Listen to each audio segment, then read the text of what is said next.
thoroughly, taking a look at the film. Obviously, still pleased to find a way to win on the road. Resilient group. Did talk about wanting to, play for 4 quarters, win the second half. The momentum, pleased with the end of the half, the 2-minute drive to, get us a field goal kick to go up by 3 at halftime. That was a big kick by Jonathan there. And really, Jonathan wasn't alone. From game 1 to game 2, we really improved in our protection because we needed to on a few of the PATs in game 1. We weren't good enough there. It got better. Obviously came in huge at the end of the game. Generally just defensively, played with a lot of effort. Again, rotated a decent amount of guys. Third down defense has got to get better, especially in that first half. And credit to Maryland, again, schematically, they got players that are tough to tackle in space. We got to find a way to get off the field better on third down. But in the second half, got a little bit better and was resilient because, again, this thing was back and forth, and they take the lead. Halfway through the fourth quarter, they got the lead. The guys kept on playing, so was pleased with that. Offensively, it was nice to see some of the explosion down the field. Run game still needs to be more efficient. Protection wasn't as good as week 1. Got too much leakage there, and then we still got the turnover issues that are really going to bite us. Saying that, finished the game. Opportunity with the ball to go win the game, and those guys got it done. Was pleased with kind of the execution of the 2-minute drill at the end with the small details of getting the ball snapped, getting out of bounds, not panicking, playing with urgency, but poise, and that showed up. And then, Jonathan Kim, a ton of confidence in him, and he bangs the thing through. That was awesome. Injury-wise, Chance Rucker's going to be a longer-term upper body, but you're not going to see him probably for 6 to 8 weeks, which was unfortunate because I did think he was progressing, and that'll be the next man up kind of mentality. Similar approach to the week. Now Mondays we're back to work, focused again on a process of practice and preparing. We need to take advantage of that throughout the week. Looking forward to getting back at home, playing in front of a fan base, and kind of game 2 for me at least to be back home.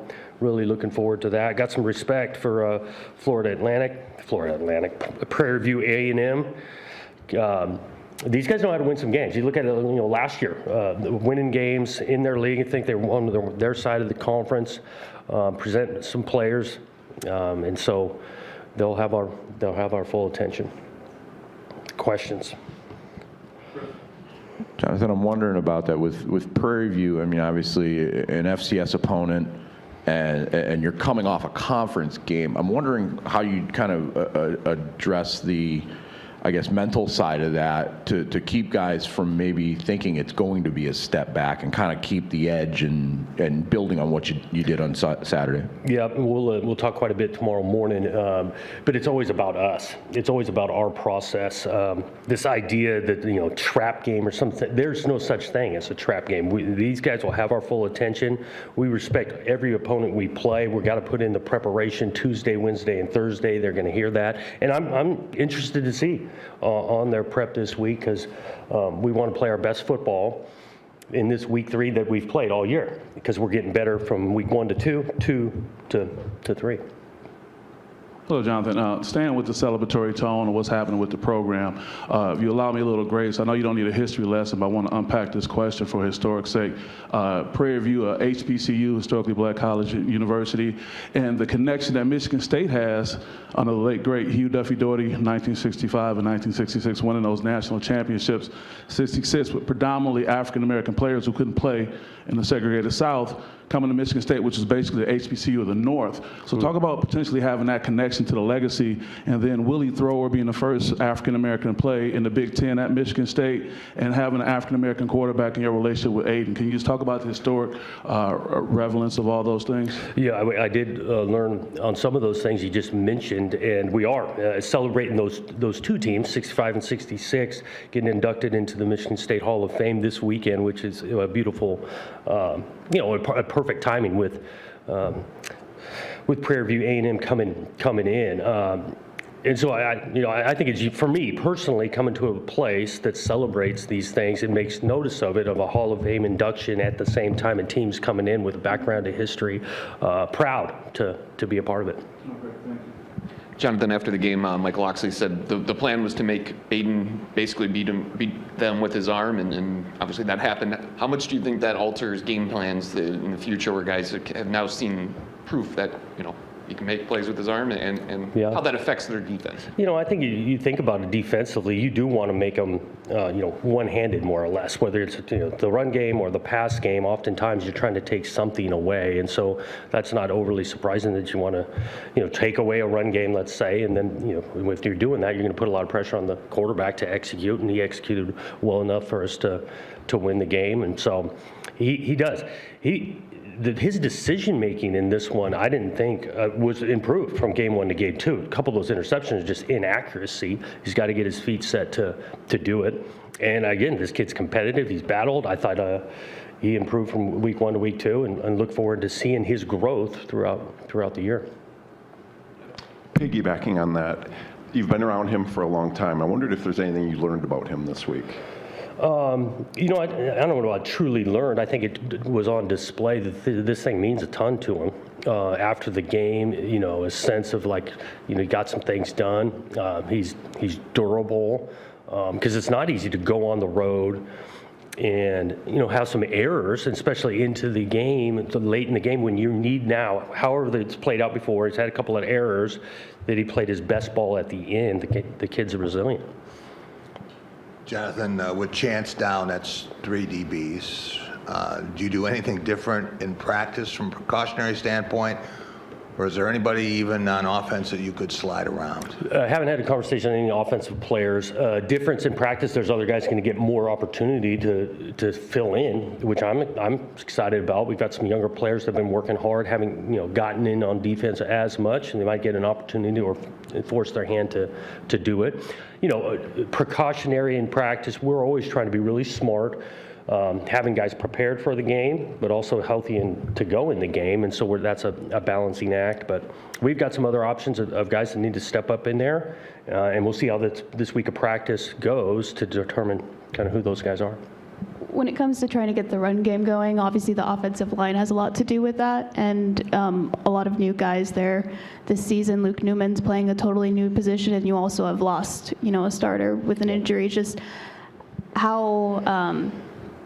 what do you think is the biggest issue there in trying to get it all together? I think a little bit early, what you mentioned early, gelling together, all 5 guys being on the same page. I love the fact that we are rotating a little bit. We're 3 guys at tackle. We rotate a little bit at right guard with 2 different guys, and so getting on the same page isn't always easy. We got to make the thing more physical. We got to play with lower pad level. We got to finish on plays. That's going to help the run game. And I'll say, I'm not just talking the 5-0 line. There's plenty of time where tight ends are big packages of that in the run game.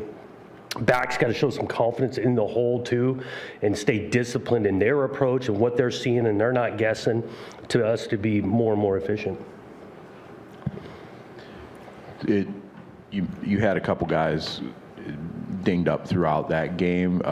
Glover went out. You had to bring in some of the other receivers. I wonder what you kind of saw with Gates, with Isaiah, and then the kick return game, obviously, with Isaiah getting shuffled out there at the end. Isaiah on the kick return game, that's the first kind of opportunity for him to do that, and he'll learn from that. We got to block some things better too. It's some of that. It's not always just the distance of it; it's the hang time of it and making those decisions, whether field it, fair catch, all that, and that's why we got to go back to work and practice to get that right. Gates. Is AZ on offense. Those guys have been working. AZ had a nice catch in week 1, so we got confidence with him in the game. Gates has been battling a little bit with his ankle, and so he hadn't been full speed until this one. It was nice to get him out there, and hopefully he progresses and does some more stuff. Jonathan, with Nate Carter's had a little bit of a quiet start, I guess, it's fair to say, maybe to the season. Is it taking him some time, you think, to just sort of get a true feel for this offense? Are there other things going on that you just have talked about so far today? And additionally, what do you think K'Ron Lynch-Adams has brought to your guys' run game now that you've been able to see him a couple times? Yeah, not down at all on Nate. I think he's been working. He had a couple nice carries, especially early. He creased one down in the red zone this last week. We do want to have a balanced attack between the 2 of them. I think they're a nice change-up. Their skill sets is a little bit different. Nate was huge in both 2-minute drives. He's in there. We're not running the ball a ton, but in the protection, knowing the calls fouls. He had a couple of key blocks on pressures. And so that's how the season will go. One guy will get a hot hand, and we might ride him for a little bit. Takes all 11 in the run game to get the thing going. We're confident Nate will be right there. Jonathan, we saw a lot more, it seemed like a lot more Darius Snow on Saturday. Just wondering kind of the use of him and kind of his skill set for what the matchup is, and for a guy that obviously physically has been through a lot in the last couple of years to be able to get out there and look like he played pretty well. Yeah, he did.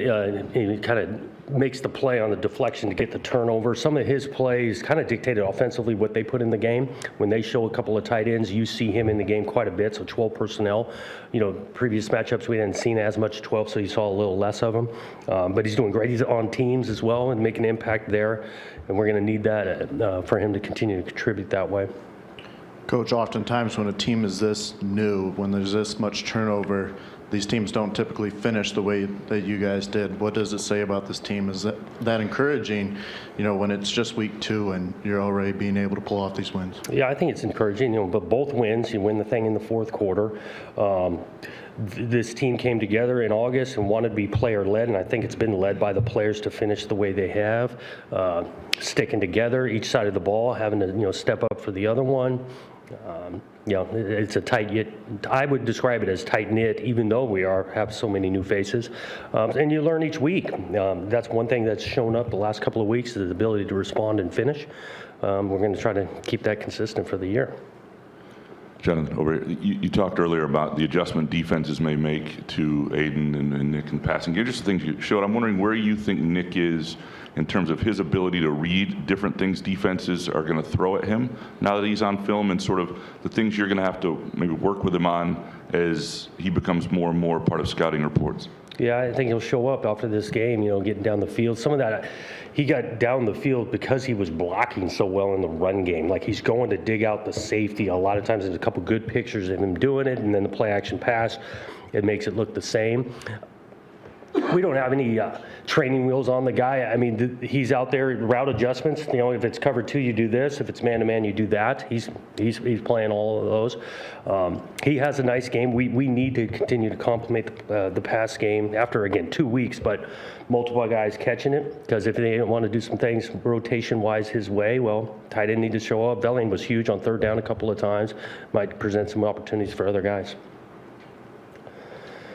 Jonathan, with all the positives from Saturday, when you look at the tape and you see the second most penalty yards in the country, how maddening is that for you as a coach, and what do you do about it? Yeah, it's self-inflicted. I was not pleased with it. I mean, week 1, that was self-inflicted. Now it's heavy on the defensive side. It was like polar opposite in this one. Hands inside. We got a couple of holding penalties. A terrible blindside block when, again, we're going down to the red zone. Terrible decision making. And so it starts with us. We got to be able to coach this better, set a higher standard for that. And I think I've said this before. The goal is not to play penalty free. I'm not asking them to do that. We need to fly around once in a while, but it needs to be in between the whistles, playing full speed and with great technique. But double digits back-to-back, not good enough. One quick follow-up. Yep. Did you get any kind of explanation on that roughing the kicker that wasn't? The ball was tipped. I just understood the rule that way. Once it gets tipped, the guys can get hit. Kind of going back to Aiden, and it was kind of maybe a little thing, but on that reverse to Glover, he was there throwing a block for him. I guess when you watched it back on tape, what did you see? And as a former quarterback, 1, is that a good thing? Or 2, what does that maybe say in terms of a leadership moment for the guys around him to see that? It was a really good thing, and actually I think it was well executed because he played with a little savvy, hands the thing off, that you don't want to go right into blocking the guy so the defender recognizes something's different. So if you watch it, he's kind of casual about it first, then he doesn't do a blindside block and knock the guy out, puts his feet apart and gets the receiver outside. Going back in my days, I can remember calling a reverse, and the quarterback's supposed to get a guy done. This guy's John Ross is going to take it to the house. If the quarterback gets this done, he doesn't do it because his feet aren't apart. So it was well done by Aiden. From a leadership standpoint, too, though. Yeah, the buy-in of he'll do whatever it takes to do positive plays, and ask him to block once in a while. He's all in on it. Jonathan, I was wondering about Jerron and Ed Woods. Those are 2 guys that both went off, and I don't think we saw them. Yep, we'll kind of see how they progress through the week. But we're hopeful to see what the week of practice looks like. Okay, and then with the run game, just how the carries get split up, week to week. We saw a little bit more of an even balance between. That's where we want to be until someone maybe gets a hot hand. But going into the game, both those guys we feel confident with. Multiple reasons. With a long season, the wear and tear, guys get tired. Oftentimes, that's when you see the ball on the ground a little bit more, and so we want to keep both those guys fresh and have utmost confidence in both guys. Anything else? Yeah. Yeah, internally, Charles Brantley was named Defensive Player of the Week. I know he played the run real well in the first quarter. Can you talk about things that he did? Tackled, yeah, he did play the run well. He tackled well. Again, those are some good receivers. He was out there challenging them. And so the way he tackled, covering what I think is a really good receiver crew, comes up with, obviously, the huge pick that we didn't turn into any points, but that was a huge play in the game. Chuck's been, and you have a couple guys go down, so this guy's not getting a blow. I mean, he almost played every snap. He had a great game. Just wondering, we've talked about penalties now for both weeks. Last week was kind of a unique deal in some ways with that quarterback, but just wondering how you guys address them internally at all. Like, are there, I don't know, punishment's a strong word, but like accountability? Like, if you have a personal foul, you have to do this, or is there anything like that? How do you guys just sort of address those? Yeah, we'll kind of keep that internal, but really I want it to be the peer pressure amongst the team that guys don't want to make bad decision plays, and so it not going back to this player-led idea. It's not all dictated coming down from the coaches. It's the locker room, and these guys want it, and so I think we got a little peer pressure amongst the team that they want to do things right.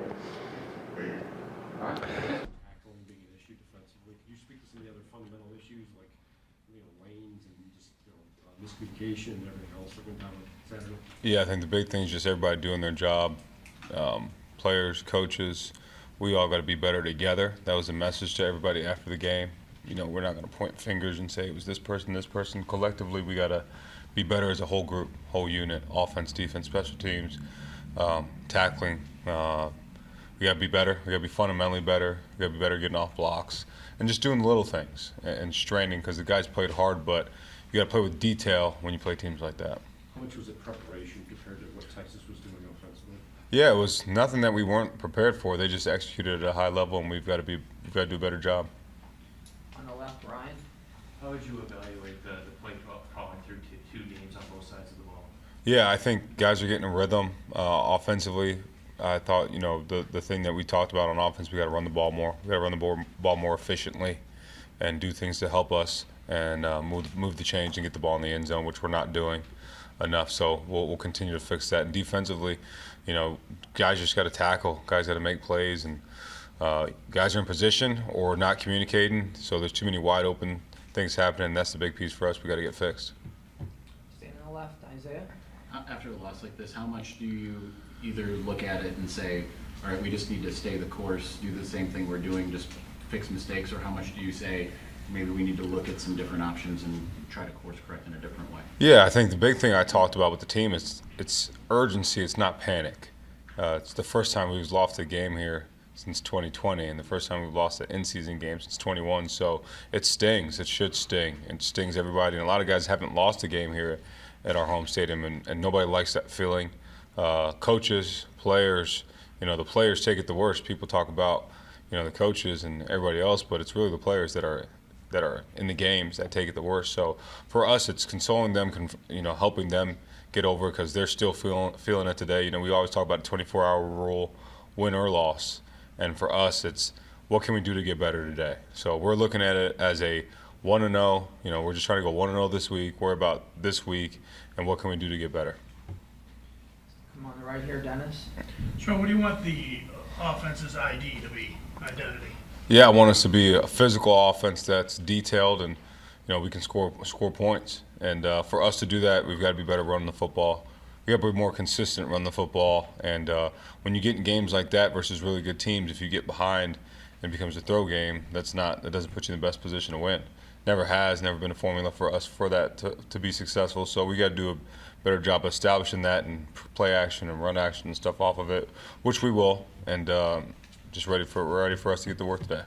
After you watched the film, did you find some things to build on out of that game? Yeah, for sure. There were some efficient runs, and we got to be consistent when we do it.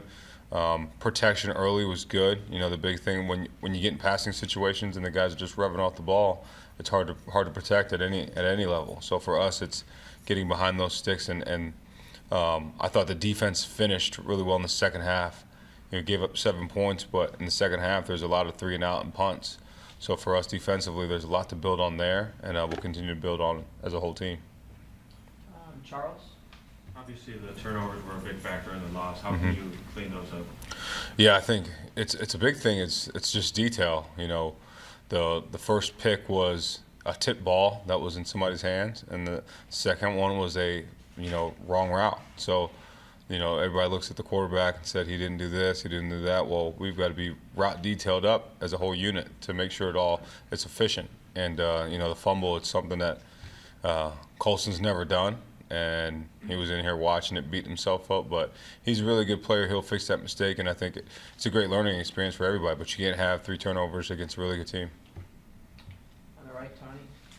Yeah, Sherrone, a couple times you mentioned just the importance of getting that run game going. I guess what is it that you see is going differently this year than sort of in years past? Is it establishing, is it hitting holes? Is it blocks, like getting to the second level? Where do you see? Yeah, it's a combination of things. The biggest thing, guys, just got to get a rhythm, because there's enough good ones in there that you see that it can be done.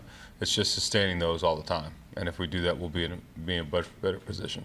Does that maybe mean more Donovan, more Kalel? No, I think just as a whole, we just got to be better as a whole group, whether it's running back, O-line, receiver, tight end. The whole offense has to be better to make sure it's established the right way. Angelique?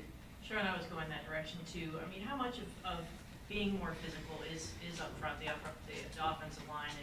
And is there any tweaking you can do? Any guys' personnel changes? No, I mean, you know, we're always going to challenge the guys and make sure that nobody's comfortable in their position. So we're always, you know, that's always been the standard here. There's competition every week, so we're going to continue to do that and have that throughout the week and see who practices the best, and the best players will play. And then for us, it'll just be who's going to strain in every phase. That'll determine who will end up playing. And you mentioned maybe some communication issues on defense. What do you owe that to? Yeah, I mean, just we've got to do a better job, just as a whole group, communicating and talking, and getting aligned, getting set, and making sure that we do that so that we can not have these guys running back lanes wide open and certain missed assignments. And if we do that, it'll put us in a much better position. On the right, Reiner? Yeah, in retrospect, do you feel like you guys were a little overconfident in your assessment of the talent on the roster, especially in offense? I mean, Curt mentioned after the spring that he felt that there were more explosive players on this team than even last year. Yeah, no, I don't think we felt overconfident. We just got to execute, especially when you play a good team. If you have 3 turnovers in any game and you don't convert on third downs like we did, you're not going to win. You're not going to beat a team like Texas. So for us, it's about those little things and fixing those little details. But there hasn't seemed to be that explosive element in the offense. I mean, can you explain why that might be? When you go 3 for 12 on third down, you're not going to have a lot of explosive plays. So we got to do better on third downs. We got to not turn the ball over, and that'll create explosive plays. On the right, Austin? Sherrone, in this day and age, when you lose a quarterback like JJ, sometimes the assumption is you just go to the portal and get another one. Obviously, it's not that simple, but can you just speak to the decision-making process in December and April and how you guys looked at that? Yeah, I mean, a lot of change, a lot of things happened. So for us, it was, the quarterbacks that we had here, we felt pretty comfortable with, and those guys performed well in the spring and did a good job. And then things happen in the portal where guys go different places and all that. So we had a good beat on who we wanted to get and what we wanted to do. And for us, it was, for us to be successful and keep our culture and keep our team the right way. We have the quarterbacks we have here, and still feel like we can win with our quarterbacks, have confidence in our quarterbacks. And for us to be successful, it's not just the quarterback. Everybody around them have to perform at a good level and perform with detail and not turn the ball over and do things to make us successful. So people point towards the quarterback. It was the same thing last year. JJ threw 3 picks in the game, and people were talking about JJ. So it's we feel confident in our quarterback, and everybody around them have to execute their jobs at a high level as well. On the right, Aaron? How would you assess the routes your receivers are running? Yeah, we've got to do a better job of just creating separation. There are some times where there's separation, and the route spacing is good, but not detailed and not good enough all the time. And for us, it's just going to be going back to the basics. You know, simple is good. Letting our guys play fast, not making it too complicated for them. And if we do that, we'll be in a good place. On the left, John. Can you talk a little bit about TJ Guy's journey and putting himself in a position now to be able to help you? Yeah, I mean, he's been there since. I mean, I remember him when Aiden was here and he was on scout team causing havoc. So he's been one of those guys that have followed the Aidens, the Jabos, the Mike Moes, the Jalen Harrells, the Braden McGregors, and kind of been behind in the shadows and really just worked and saw how those guys worked to put himself in a position to where he is now. And really proud of TJ and how he's carried himself, how he's matured, what he's done, and you know, he keeps impacting the game, and I think he'll just get better and better. Stand on the left, Clayton. I know not all of them were designed, but Davis made some plays outside of the pocket. Mhm. Is that something you can do more? And then Jack was questionable for the last game. Is he kind of nearing, getting back healthy? Yeah, I thought Davis did a good job, especially at the end, and to that, just the fight that they all had. You know, it's easy in a game like that for guys to just stop playing or not want to fight, not want to, those guys fought down. They kept playing, and went down and scored. Davis escaped out the pocket, did some good things, made some throws on the run. So, yeah, definitely something we can build on for him. And, yeah, Jack's throwing more this week and looks like he'll be ready to go. On the left, Ryan. I know it's just a few plays, but how much of a sense are you getting that teams are keying in on the run when Alex Orji comes into the game? Yeah, I mean, that's what he's done in the past, so that's the assumption that he's going to do, but we'll have packages for him to throw. So, for us, it'll just be managing that and getting him in a rhythm and getting the team in a rhythm. Right here in the front, Dana. It's a little bit off topic. Some head coaches are looking to see if the targeting rule should be adjusted some because of the automatic ejections. I'm just wondering what you feel about the targeting rules as they currently stand, or whether they should be adjusted so that the officials have a little bit more leeway not to throw somebody out every time. Yeah, I mean, I think it's all an intent. There's some blatant ones where guys are launching themselves and putting their crown right in the head and head down. It's not only to help the player that they're hitting, but to help themselves. So for us, for them and for us, it's a big thing. It's more of a safety deal. So for me, it's just really about intent and what because there's football plays, right? There's plays where the guy can't stop. He's got his head up, and all of a sudden he hits the guy in the chin, but then he's hit him the crown of his head. It happened in our game, and they overturned it, and which we thought was the right call. So I don't feel strongly about either way. I want the guys to play football and be safe. Got time for about 3 or 4 more. We'll start with Angelique. Sherrone, of course, you're right that it's not all on the quarterback, so this is not a knock on Davis, but is there any thought to getting Alex more involved, give him a series versus, a play or two here? Yeah, I think it's all going to be how we practice this. For us, it's always been that way. How do you practice? Who practices best? Who plays the best? So, we'll make those evaluations as a staff as we go.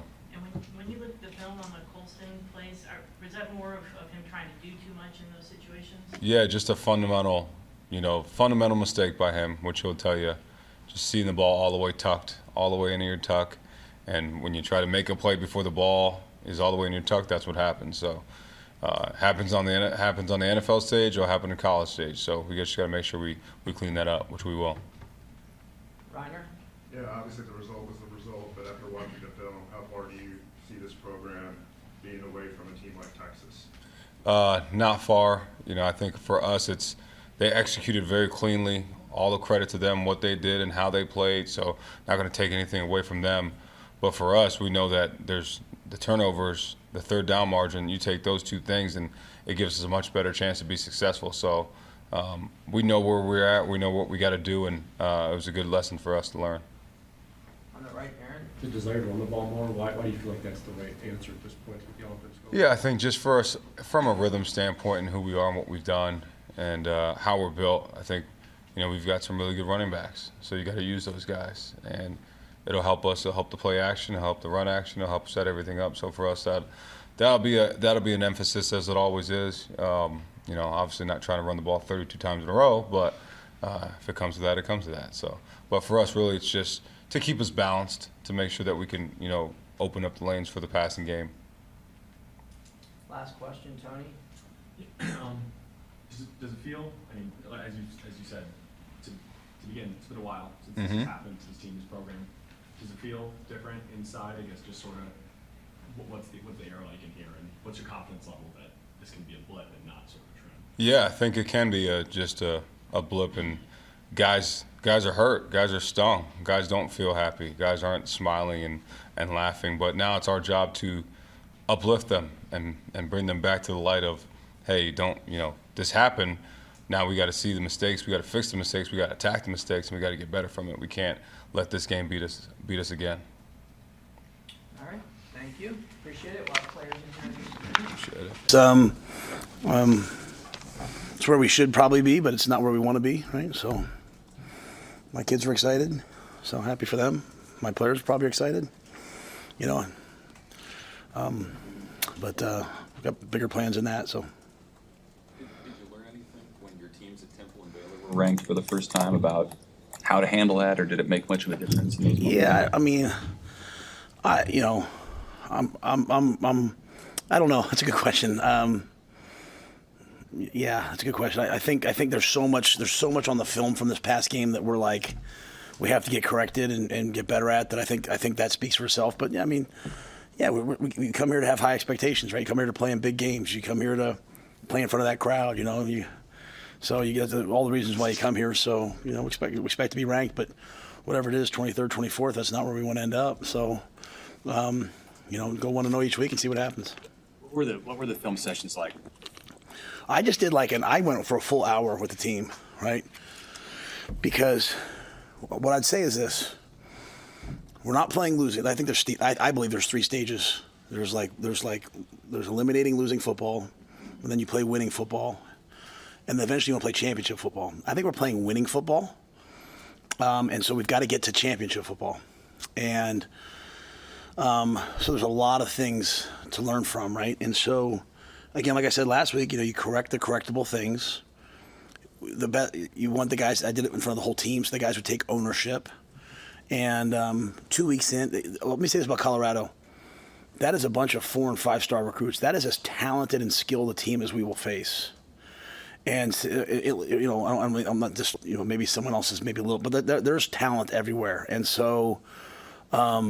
That you have a chance to really look at yourself now and see, what are we doing well, what are we not doing well, and so yeah, I thought the film sessions were very honest. I'm not in the offense and defensive ones, but mine was very honest in terms of guys taking ownership and recognizing the execution. Like Tommy Hill had a great pick 6, but if you watch the tape, I think it's Travis. Travis Hunter runs like a spot route, and Bullock takes it away, and he tries to go inside, and Bullock slides inside. Bullock played an amazing game. And so then the quarterback goes out late to Tommy, and Tommy picks it. And so the guys on defense, I think, really understand I can't do what I do unless you do what you do. And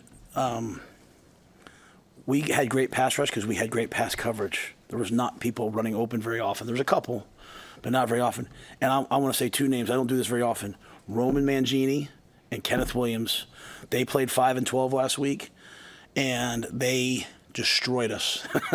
Like Wednesday, I had to call the team up. I was so upset. But the guys got better on defense on Thursday, and then on Tuesday to Wednesday, Wednesday to Thursday, Thursday to Friday.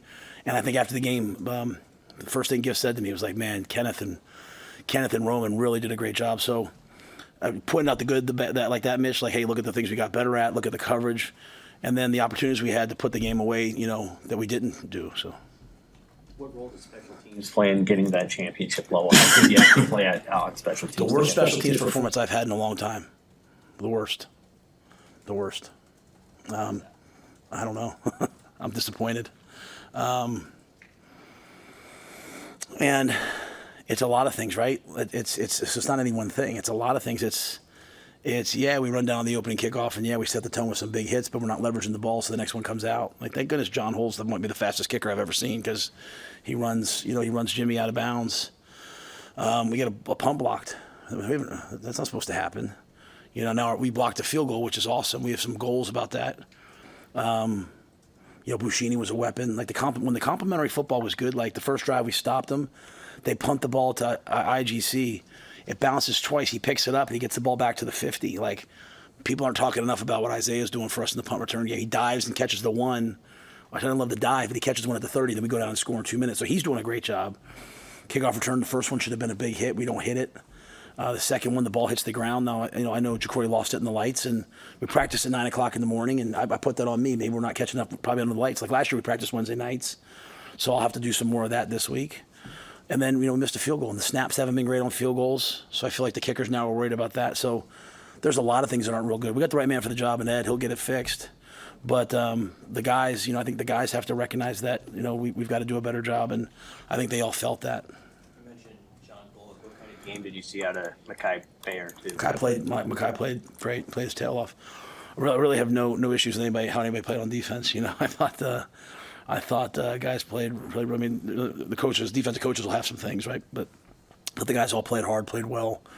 It was really a game plan. It wasn't a super aggressive game plan. It was cover and let our guys rush, and our guys rushed really well. So I know it's so hard with the targeting stuff, and I don't know what you can even say about it, but what do you tell a player after the play Bayer had, and what's the situation, I guess, for this weekend? Yeah, he's suspended for the first half. You can file an appeal, and so we filed that. We'll wait to see. We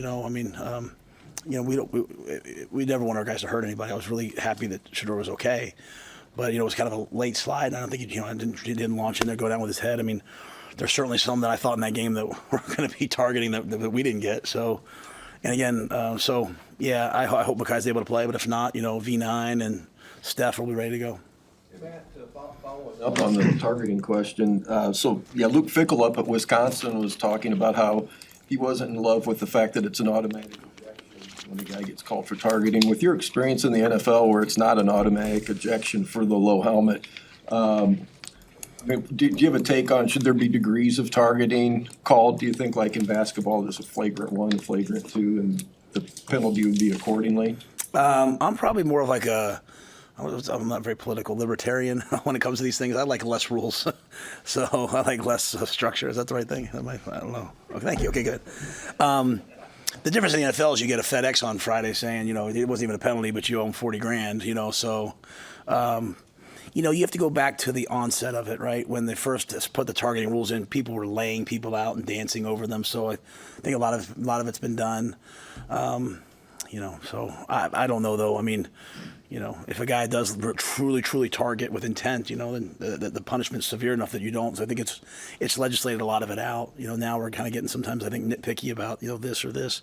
It's hard to play defense. It's hard to play defense these days. So you do or don't think the automatic ejection is? I don't have much of a feeling. I mean, I think I just kind of operate based on the rules. I haven't really thought about it enough. I think it's probably fine. Receivers, I know Coach McGuire likes to say no block, no rock, but what have you thought of that unit's perimeter blocking so far? We didn't block very well on the perimeter. Yeah. The story offensively, very simply, is this. We are going out the first 2 drives, we're going down and scoring touchdowns, okay? We're playing great in the 2-minute. 2 weeks in a row, we go down and score in the 2-minute. We can do more and do better. If like we throw a bubble screen out there and we just get hit in the legs, right? Their receivers blocked us, so I think our receivers have to have a better week blocking. We had 8 penalties on offense, and not the penalty yards. I think the penalty yards was like 50 some, but the yards lost was like 160 and a touchdown. So that could have been a 45, 50 point game. Now when I coach, I'm not coaching worrying about what's Robin going to give the offensive grade this week and the defense. I just want to win the game. You know what I'm saying? Like I'm not worried about that, but I want execution, and I didn't like the execution by some people. I thought Dylan executed the whole game. I thought some guys executed the whole game, but I did not like some of the execution, and one of those was the perimeter blocking. I think it could be way better, and it was way better at times last year, way better last week. This wasn't the best week we've had. Jacory had 3 of his runs taken away on penalties. I mean, what have you seen from him, though, outside of those plays where he's kind of become a pretty key piece of the offense? Yeah, he loves to play, man. He's 160 pounds. He gets that first jet sweep. They light him up on the sideline. He gets up and does this thing, right? And it's not look at me. It's just joy, right? I love watching Jacory play. I mean, you can't get the ball enough to him, in my mind. And so, this week I told the team, we're facing the number 21 team in FCS in the country. They're one of the top run defenses in the country. Guys are going to compete for touches. I'm not a schematic person. I know a lot of football scheme. I've coached for some great coaches, But I'm like, you get the ball to the guys who can make plays, and then the guys have to go make plays. And so Jacory makes plays. So it should have been a touchdown on the reverse if a couple guys would have sprinted a little harder. If you have a chance, go back and watch that reverse we ran and watch what Dylan does. He hands the ball off and blocks a blitzing corner. I've never seen that before. So good players make plays. Dylan makes plays. Jacory makes plays. And I don't know if we can get the ball to Jacory enough. Back to Dylan. It was a big stage, and there was a lot of attention on him. And you feel like he handled not only the game stuff well, but just the rest of it. How do you feel like he's played through 2 games? I told the offense a lot of them have to pick their intensity up to his level, not the other way around. He's trying to throw the ball to guys that are supposed to be in certain places and they're not there. He's at a whole other level, and those other guys better pick it up. That's said respectfully and with love.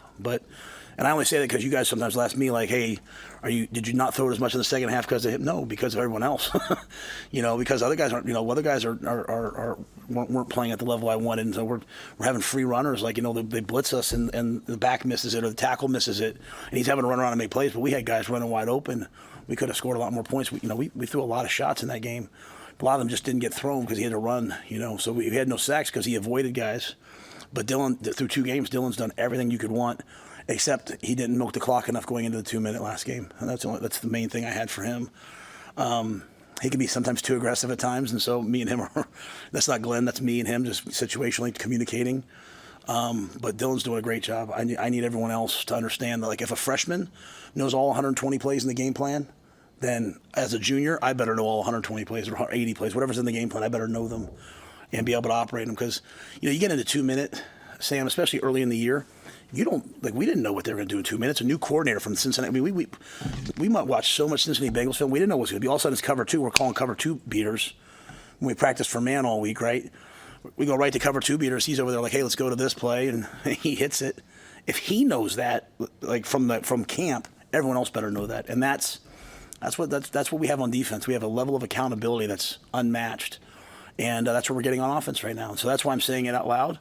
Because we should have scored 42 or 50 points. We had some really selfish penalties. Not selfish in a bad way. Selfish in a, oh man, I don't want to get beat, so I'm going to tackle this guy here, as opposed to just do your job, man. And trust yourself. So we still have some evolution on offense to do.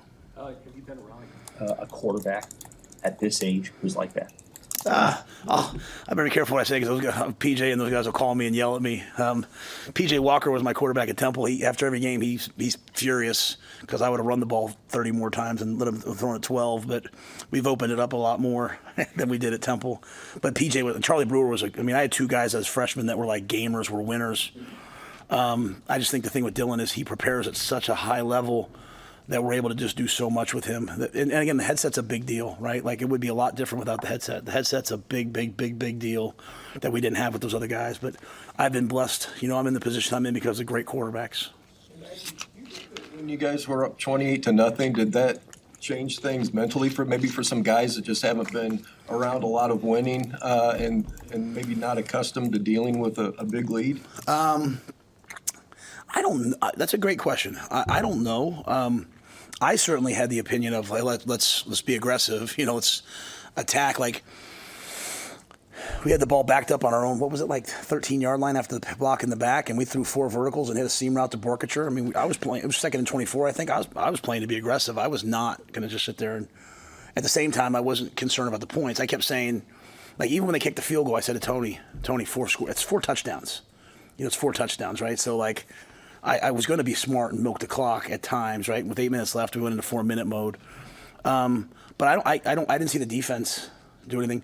The point of my meeting, going back to Mitch's question, is a lot of the problems that happened in the second half happened in the first half. There's second game of the year problems that, you have to make a jump now from game 2 to game 3, and then game 3 to game. You have to improve every week. So I didn't think necessarily there was a letdown. I do think some guys offensively got tired. And that bothers me. So we have to be better about that. What's been the biggest evolution you've seen from the spring until now with Dowdell to put him in the position he's in? He's in shape.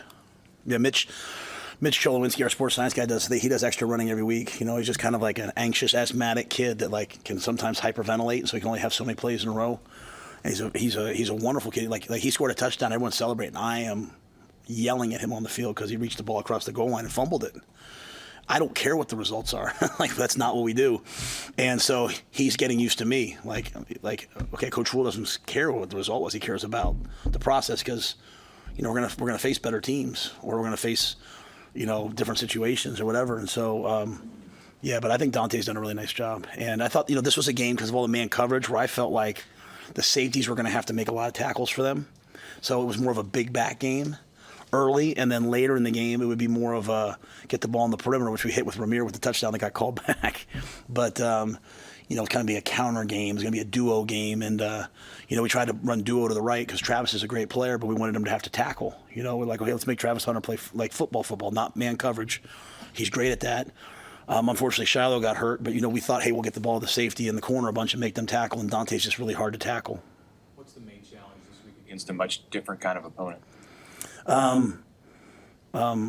For me, it's making the same improvement this week that we made last week. The defense felt the urgency of the skill and the speed because they got burned on it last year. Well, now you're facing the number 4 rushing offense in FCS. You're facing, 298 yards a game, and you're facing a coach, and Coach Farley, who's won a ton of games. And so a Northern Iowa program, like when I was in the NFL, I looked at Northern Iowa linemen. I never looked at a Nebraska lineman, so, and Cam obviously was a great player, but I never had that opportunity to see him. But so, you better be ready for a physical battle with the way that they play, run defense and run offense. So that's one of the challenges, and then fixing these problems that we're having, fixing the special teams. We've won the turnover battle 2 games in a row. It's the number one thing that I care about. I felt like we were the more physical team on Saturday. We did not have the execution at the level I wanted it to, so got to keep improving that. Their back is 240. You built like a tight end. How do you?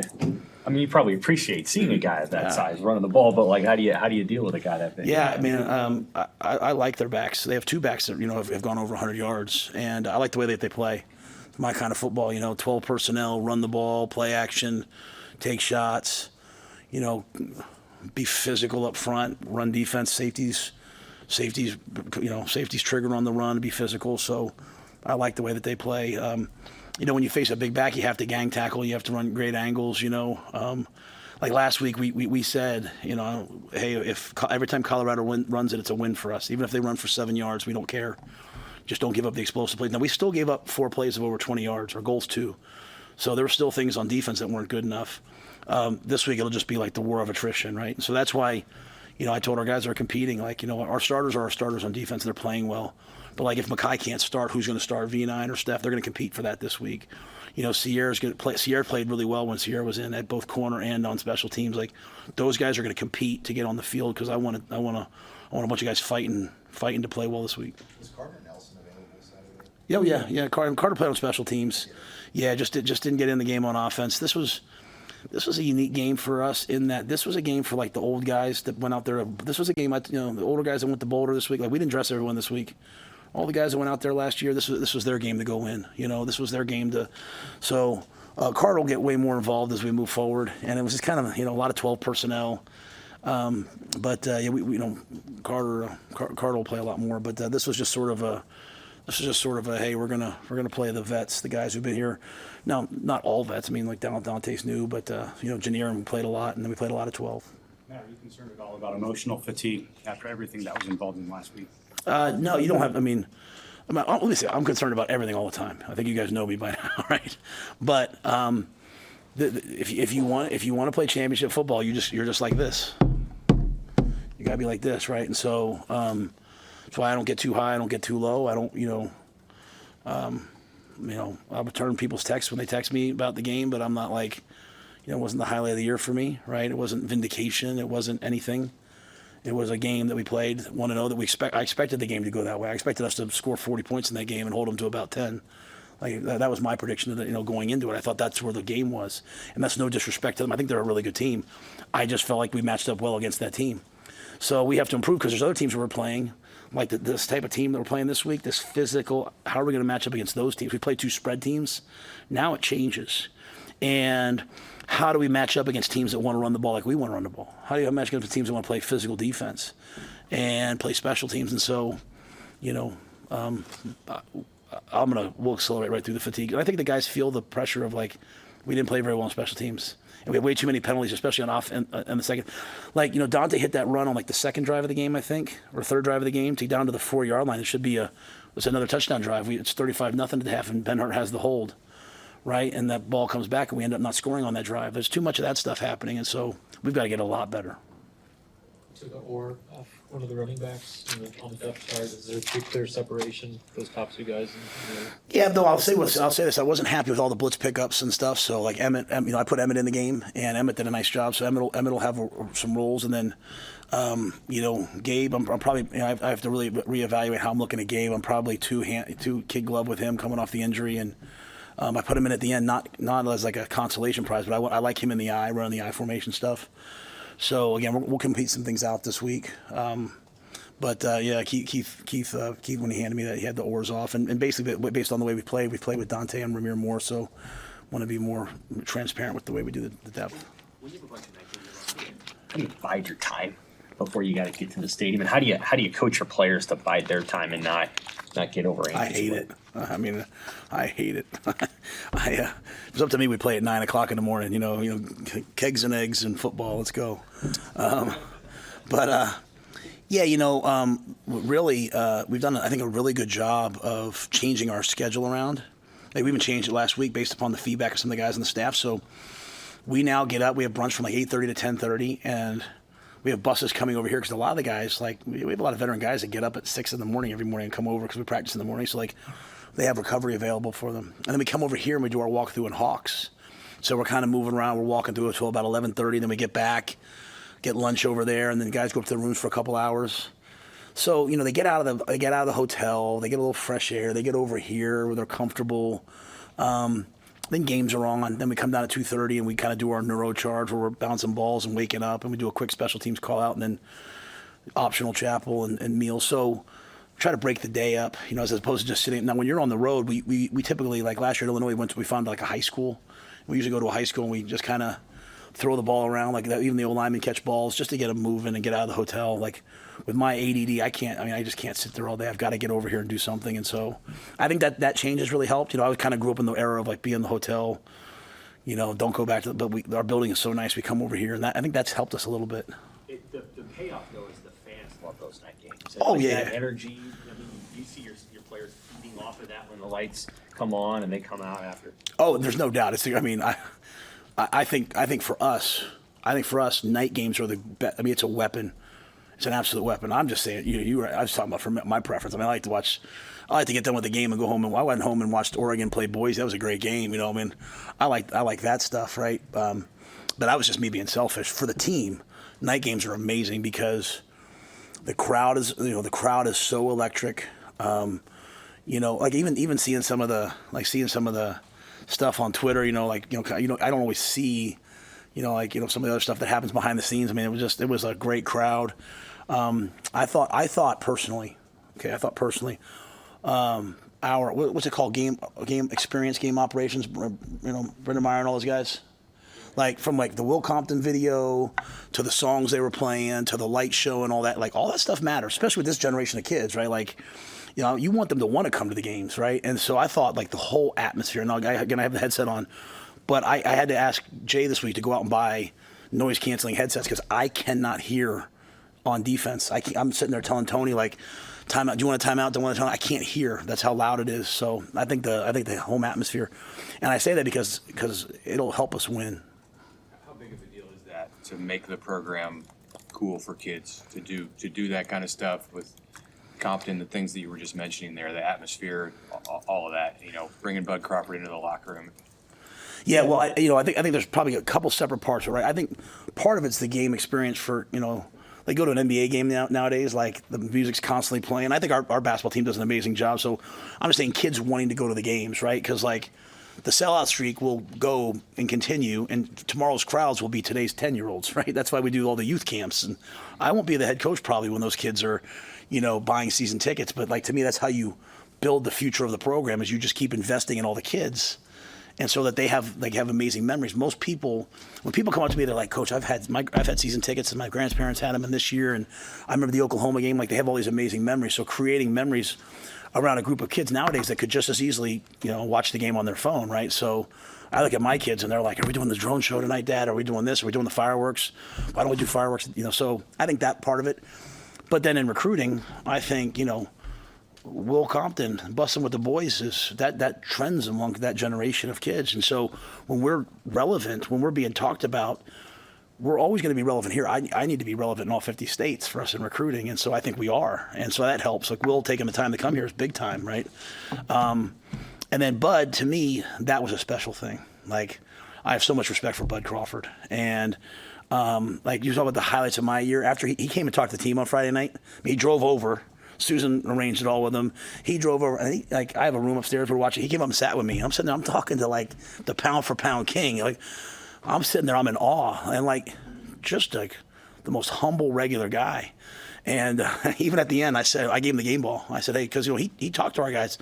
And even he was like, man, I'm not happy with the way you guys played in the fourth quarter. I was like, yeah, Durham. But, and his message to our guys was like, hey, this isn't about Colorado. This is about the whole season. Like, you don't dream about just winning this game. You dream about big things. And so, but I think Bud Crawford can get up there and say something I said like 500 times. And they're like, Coach, that's so deep. They hear it from him. But I say that because I can't thank him enough because he had a real impact on the game this week. Just to recap wise of last week, very similar to what I said after the game. I thought it was obviously a hard-fought game, but after watching, I do feel better about a lot of things. And defensively in particular, we played better than I actually thought.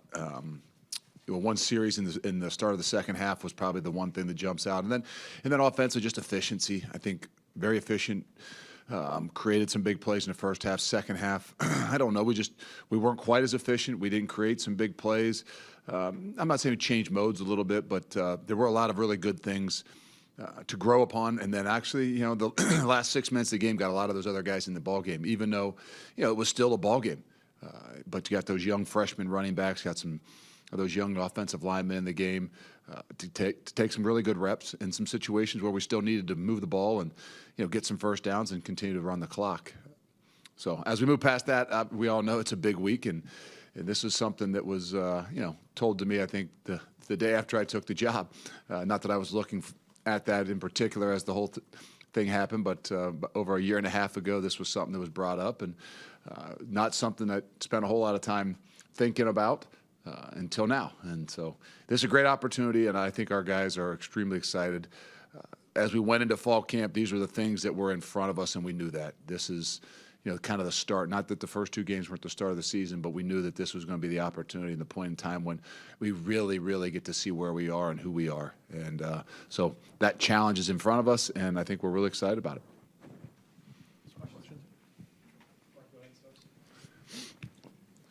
Luke, you kind of talked about the players and this being a special week. Some coaches have the philosophy of, hey, every game's the same.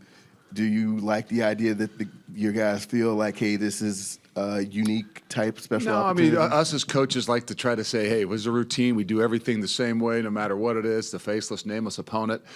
The realities of those things is probably not true. Some of us can hide our heads and live under a rock like I do, but our guys understand. Our guys are much more aware. And so this was something that had been talked about since spring football, and not by me. I'm not like standing up there and say, hey, this is Alabama week in spring ball, and we're going to do this. And we work on the rivalry weeks. We talk about the teams that we play historically. We don't talk about some of these games, but our guys are all aware of it. And so for them, it's been something that, just like me, it's been in the back of their heads, probably a little bit closer to the front of their heads too often. But it's something where I think they really do understand. Like, this is what makes college football, right? There's two things. College football is great, but rivalries and games like this is what really kind of separates college football from everything else. Luke, you talked about the efficiency of the offense. In the red zone in particular, the passing game just hasn't quite clicked. As you look through it, I know every play is its own situation, but has there been a through line or something you can identify like this? There's twofold. I mean, I think that, negative yardage plays in the red zone are really, they're a lot bigger than they are out in the middle of the field. And then the ability to kind of say, let it rip. And be a little bit more aggressive. And so there's a balance there. But I do think, Tyler, in some of those situations, there's some things where as we go back and watch that we can be more aggressive on. But I think so those twofold, being more aggressive, and then obviously you got to avoid the negative yardage plays. Everybody knows things get tighter down there. Things get, every inch is that much more difficult offensively, and defensively we know the same thing. So I think all in all, the efficiency, red zone in particular in the second half, but I think it has a little bit more just with our aggressive nature. It's been not to say a concern, but we've been trying to say, hey, be smart with the football, in particular in the red zone. We had some errant, maybe ones in the first week that, you'd like to have back. They weren't touchdowns, but they were shots that you said, oh, that's probably not the time to be aggressive. And so we got to find that balance. Tyler's got to find that balance, but he's got to trust in himself and his ability to, there's going to be smaller windows. Let's say Luke, former assistant of yours, is on the Alabama staff now with Colin. Just, is it, when it comes to preparation, are you worried just because he knows the defense schematically, or no one going up against the offense too? No, I mean, we all, sometimes too much, right? I mean, I think that there's a lot of things that they're doing defensively that look similar to some of the things that, I would probably recognize. But there's still, you can think too much. We've changed a bit defensively in some ways. Obviously, as Alex Grinch has come in, we've had some new set of eyes, and in year two found the things that we think we do better with the type of guys that we have. But there's a knowledge on both sides. I think there's a knowledge that he has of playing against the offense every day. But I don't think there's something that's extreme. It's not like, hey, they're going to know every signal. They're going to know everything. We're going to have to go silent. We're going to have to go like. If they worry too much about those things, just like the reverse, if I, watch the defense and say, okay, I think I know exactly what they're doing, then sometimes you spend too much time instead of, really focus on the things that you need to be able to do to be successful and to win a football game. So it's the same. There's some balance to that, but I don't think that there's something that's underlining that's going to have a greater impact on the game than the normal.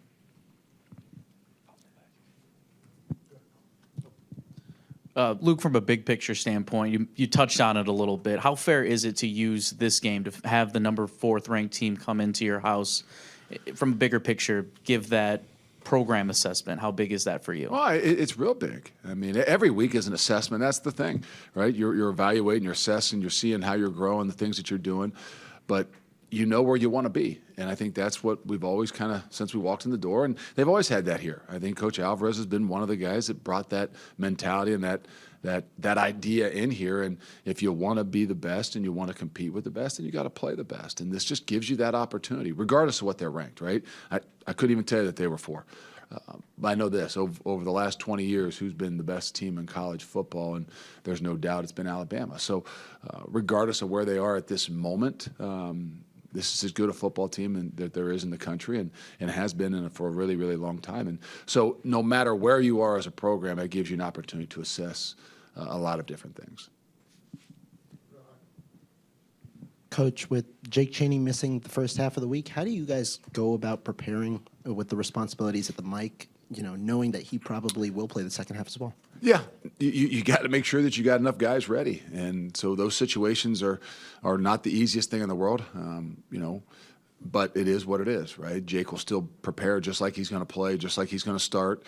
He'll still get, probably not as many reps because you do have to get some other guys ready. I think that Tackett will obviously step in and did on Saturday and did a really good job, and then you'll have an opportunity for a few other guys. To kind of fill in, and do you move some guys around? Do you try Christian Allegro, move him in there in some situations?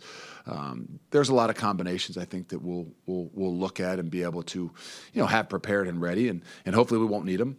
Hopefully nothing else happens, and you feel pretty good about where you are.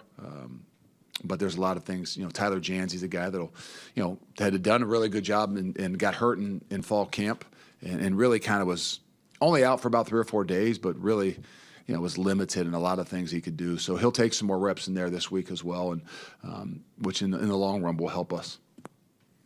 Luke, you obviously played this program a few years ago in the playoffs. You had a month to prepare last time, 6 days really this time. There are some pros and cons to that. Maybe not getting too far into it. Yeah. Just kind of. Well, there's a lot of different things. How much do you go back to all the Washington stuff? How much do you go back to just what they've done the first couple weeks? How much do you go back to what you did, a few years ago? you got to be careful.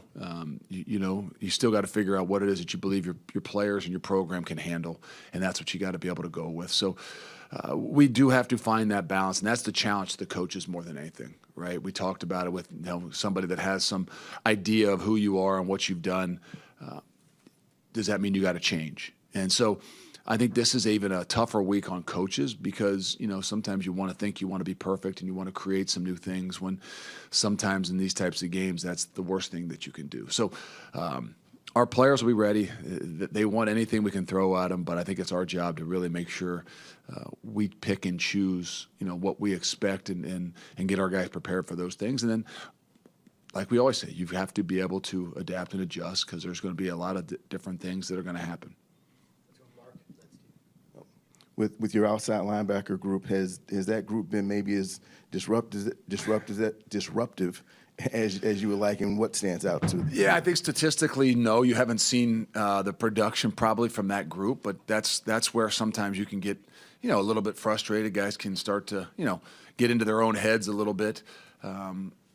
I would say as we went through the spring football and through fall camp, that was a big area where I thought we were a lot different than we were last year. And you might not have noticed that on the Saturdays. And a little bit of that is what we've seen in some situations.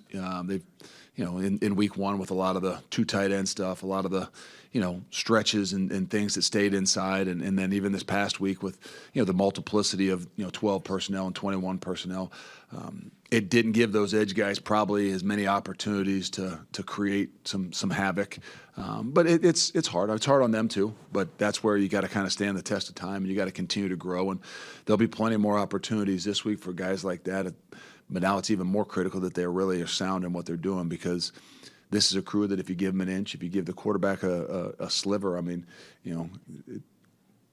6, 8, 10 yards are not 6, 8, 10 yards like they are normally. He can take it the distance. So it's one of those things where we're right at that position, right? Those guys want to create more. They want to have more production. They want to make some big plays when sometimes, and these are the situations where, guys, you can't be thinking about the big plays. You got to be thinking about the real consistent, sound things because if you get out of place on a team like this, and in particular a quarterback like this, there's some really bad things that can happen.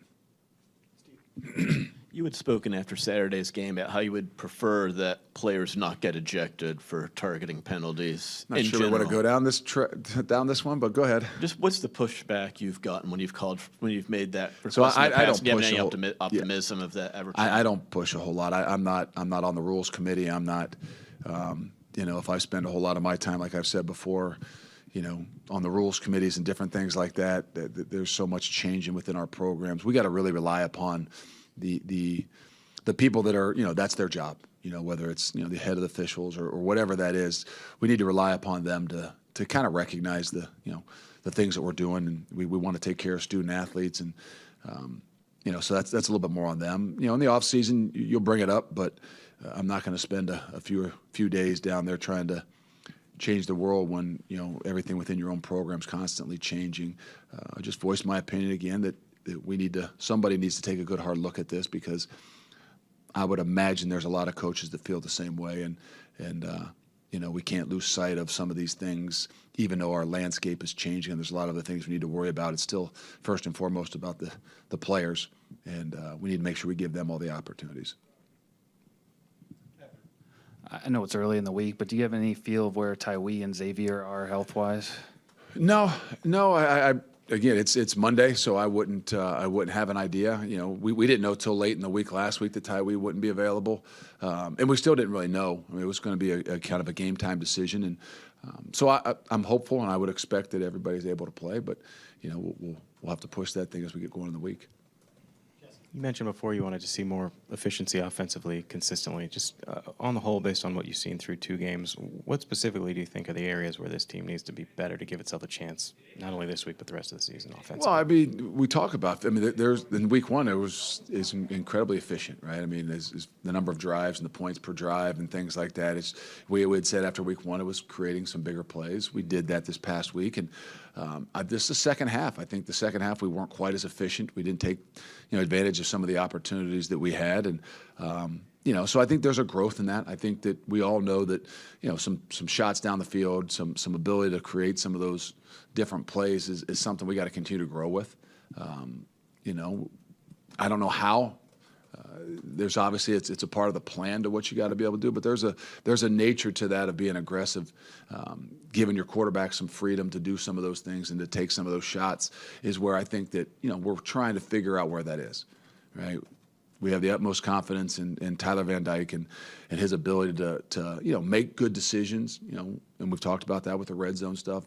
But we also got to do a little bit better job of giving him some opportunities to take some of those shots down the field that might not be as efficient, right? You got to balance there by saying, hey, how do you become more efficient? Well, becoming more efficient isn't chucking the ball down the field always, right?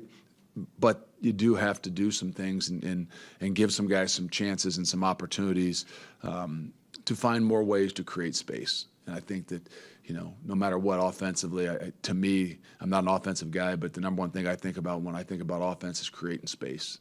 And how do we do that? We got to still kind of grow in. Couple more, Jake.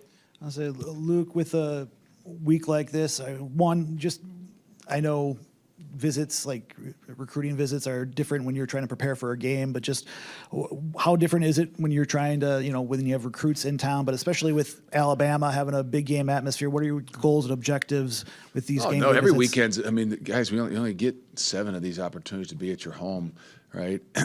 There's nothing better here. There's 2 things that are great here, in particular in recruiting, right? Summer recruiting visits and things like that they really get a great opportunity to see not just the university and the program, but Madison in general. Game visits, right? Those things are incredible because of the atmosphere, because of all that goes on.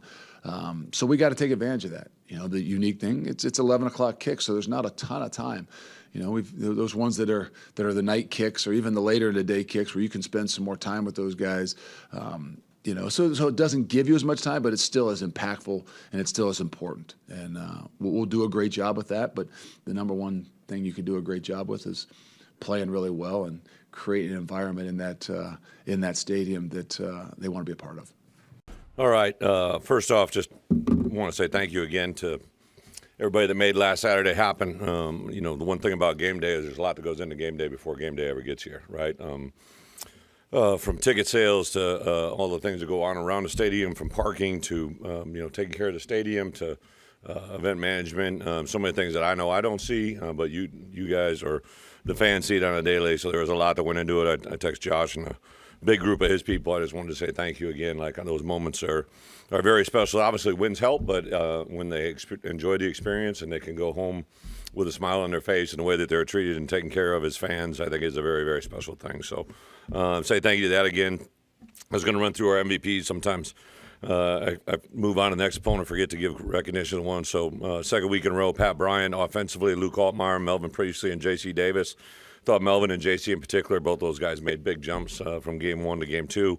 Very apparent. Fun part for us is the defensive look team guys going against it, emulating KU all week. We really felt up front. They had a couple of inside players that were good players, and General Hunt has been impressive, just keeps getting better every week. I know he hasn't got on the field for us at this point, but just really impressive young man in our program. Excited to see where he goes. And then Vernon Woodward is a corner that I thought KU, in theory, probably might have the best pair of matchup corners that we might face, since I've been here, and probably one of the better tandem group of guys that we'll see this year. So I thought Vernon did an exceptional job emulating those guys. Defensively, Xavier Scott, and I believe 5 minutes ago it just got announced he was the Big Ten Defensive Player of the Week as well.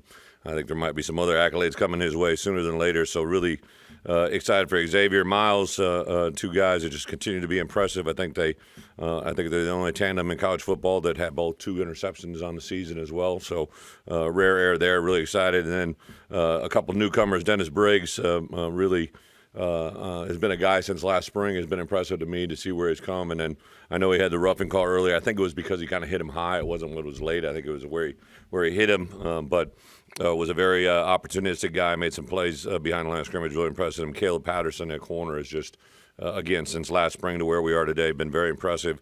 Offensive look team guys.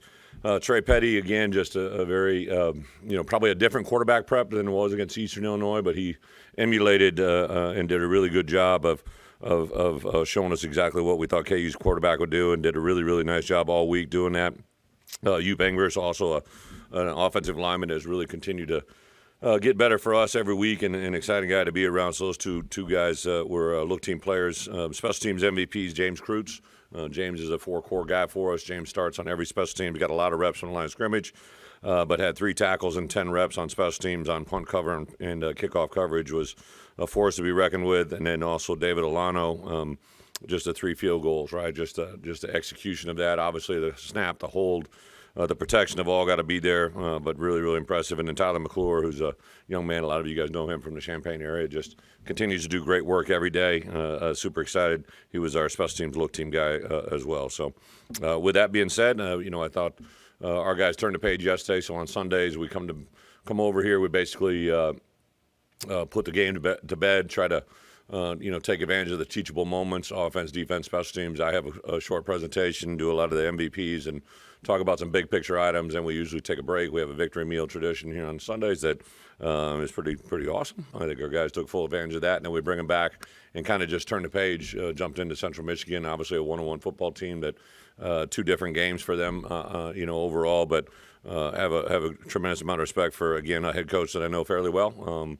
Guys that are on that staff I've known for a while. Coach Akey, their D coordinator, had been a guy that I got to know back in the day when he was at Idaho. Just really impressive staff. I think they do a good job overall. I know they'll come in here ripping and roaring. They play big-time opponents every year, and obviously this is a third step for us, a home game. We knew out of the gate that we were going to have 3 home games before we go on the road, and this is that last step in this road. So I think our guys will take the challenge very, very personal this week, and I'm excited to see where they can go and move on from. So with that, open it up.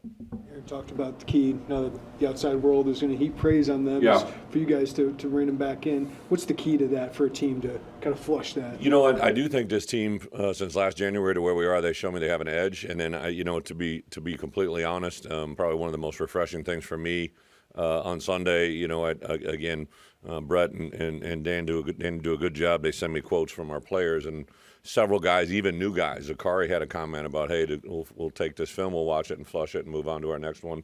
I thought our guys turned the page from the Eastern Illinois to Kansas, which you normally knew that was going to happen, but even as early as yesterday afternoon, just the detail, the preparation, the guys coming in on Sundays, guys coming in day on Mondays, our day off, to watch Central Michigan and get a good full hold on them, I think is pretty impressive. So that was probably one of the big ones that jumped out to me. Is just, I don't think it's just rhetoric. I think they really believe it. Talk about the defense playing with an edge on Saturday. Like, what gives them that edge? How do you see that play out? I give a lot of credit to Josh Kreutz. I let guys get up and talk in fall camp, and Josh got up and talked about playing with an edge. And while he was giving his talk, I think everybody in that room responded because they know that's how Josh plays. And so we've been kind of making that kind of a theme for everything: offense, defense, special teams, and the defensive edge, no doubt in my mind, is being able to play the next snap. Right, like we all know, plays are going to happen. Even Saturday, they had kind of one series where it kind of got away, and they responded back very favorably right away. I told them yesterday one of our keys for the entire team was to play complementary STD, what we call our STD, TSD, tough, smart, dependable edge, right? And I think the big thing for us defensively was sometimes when things aren't going well, complementary football isn't how well the offense plays or the special teams, or vice versa. If the offense isn't doing well, have a defense make a play. It's sometimes within a unit where a player makes a play, right? So Xavier Scott rallying that, pick 6, right? Xavier Scott, pick 6. Miles Scott with another red area interception, right? Just made it a tremendous break on the ball. Sometimes those complementary moments come from one player rising up above the moment and putting the unit on his back, and that's exactly what happened. I tell you, a critical play for me, this is the second week in a row where, we put Mac Rossetti's back there. The punt returner has had 0 issues last spring, all fall, right? And we gave him another opportunity this week. So where that goes this week, I don't know. But I will tell you this. We commonly talk about is not what happens, it's how you react to what happens. And to have a young man drop a punt deep in our territory, and he fought his tail off to get that ball back, right? There's a swarm of KU players that are going to be all around it, and he came out of that pile with the ball, which obviously was a tremendous point for us to not only give up points, but also to put that ball on the 20-yard line. So, again, a really bad moment where someone can feel sorry for themselves or respond and have the proper response. And his proper response within a split-second reaction was absolutely phenomenal. You mentioned it after the game on Saturday, but their stats, I know it's only 2 weeks, but Luke's on deep balls is one of the more efficient guys in the country on deep throws. Is there something, Barry has said he's always felt like he was talented in that regard. Is there something different that you're seeing from last year to this year on that? So one of the things that happens a lot as coaches, and then I would say this is probably more of an NFL thing, and I get it. I meet with the scouts every day, is they like comparables, right? And they who are people like? And the one thing I've always said about Luke since I was first around him, even when I watched his early tape, right, and then got around him in the first spring, he literally has all the touches, right? Sometimes quarterbacks have a good intermediate ball, but they maybe struggle in the deep ball. Maybe they are great on soft touch, but they can't fire one in there. And Luke has been a very impressive quarterback, and all the ones I've ever been around. He kind of reminds me of arm talent-wise, since I've been around him, of Brandon Allen, who's a young man that's been in the league about 8 years, that kind of similar demeanors, personality. Now, Luke could be Red Grange out here running that race compared to some of those other cats he's run against, although I know he got beat on Saturday apparently. But, Brandon was a good quarterback who really couldn't run very well, right? And Luke has, even on that quarterback draw, right? Like him to sift through there, his vision is really good. But I think the conversion rate is probably a little bit of a combo platter between our protection, our delivery of the football, and then also just you got really good players he's catching the ball to, right? Like obviously Pat's been very, very good. You saw the deep connection to Zakari, right? I'm going to tell you that Ashton Hollins and Malik Elzy are very, very good deep ball threats as well, I think, with that size and that speed, because now their catch radius is just a lot bigger than small receivers. So really good there. Just outside that top 25 this week, I think you're next team. Yep. Does that matter to you at all? Is it a big deal? Point out if the guys did A or not? I didn't. The only thing I pointed out was the guy that locally votes for us voted as 24, right? Most people that are around programs vote their home team up really high, right? Like that's something that happens, right? But I think the great thing right there is just you know a lot about us, right? And I think the part you should do, right, is champion the moment for all of us, right? Like I know it happens commonly amongst other places. I've seen it happen at 3 different places I've been at. So when your only vote matters, like I'm just asking you, well, I'm just telling you, right? Like I'm not asking for votes. I'm just telling you to vote with what you know. So I think the part that our players, I think from the outside world take respect in it. I think we'd be oblivious to the fan base, think it doesn't matter, right? And then also just in today's world, social media where it is, stuff like that is good. But, I don't vote on the coaches poll for one reason, right? I don't want to have anybody talk to me about the way I voted, right? I used to vote on it all the time, so I refuse to vote on that poll. And it doesn't really factor into the ultimate poll, which is a CFP, right? So right now, without that ranking, that's the only thing everybody gravitates to. But I think our guys have had an edge for the right reasons. They want to play football. They want to win games. And I think that part was really, really cool to see that play out on Saturday. It wasn't about Kansas. It wasn't about their ranking. They wanted to play in the first rematch game where it was. Coach, coming off the win against a top 25 team and maybe looking around at the league a little bit and how some other teams have played, do you take a moment to look at the upcoming schedule and think maybe you have more of an opportunity than you thought you might have had? Yeah, to be honest, right, because of the timing of that game, I didn't even know. We were, it was a longer game, and then we had the, post-game celebration, press conference, had some recruits on campus, right? So my girls were at the game, so I actually spent a little bit of time with them. So I really didn't get home, probably closer to when I went to saw Robert's fire truck. So it was like 12, I think it was like a little after 12, but I got to see the last phase of the Oregon game, right? And then I flipped on my phone and started going through scores, and last time I heard the Iowa score, I thought they were up, right? I saw a little bit of the Penn State game just because we'd sat around in the hotel. I'd watched the Northwestern game the night before, so we always pay attention to what's going around us, right?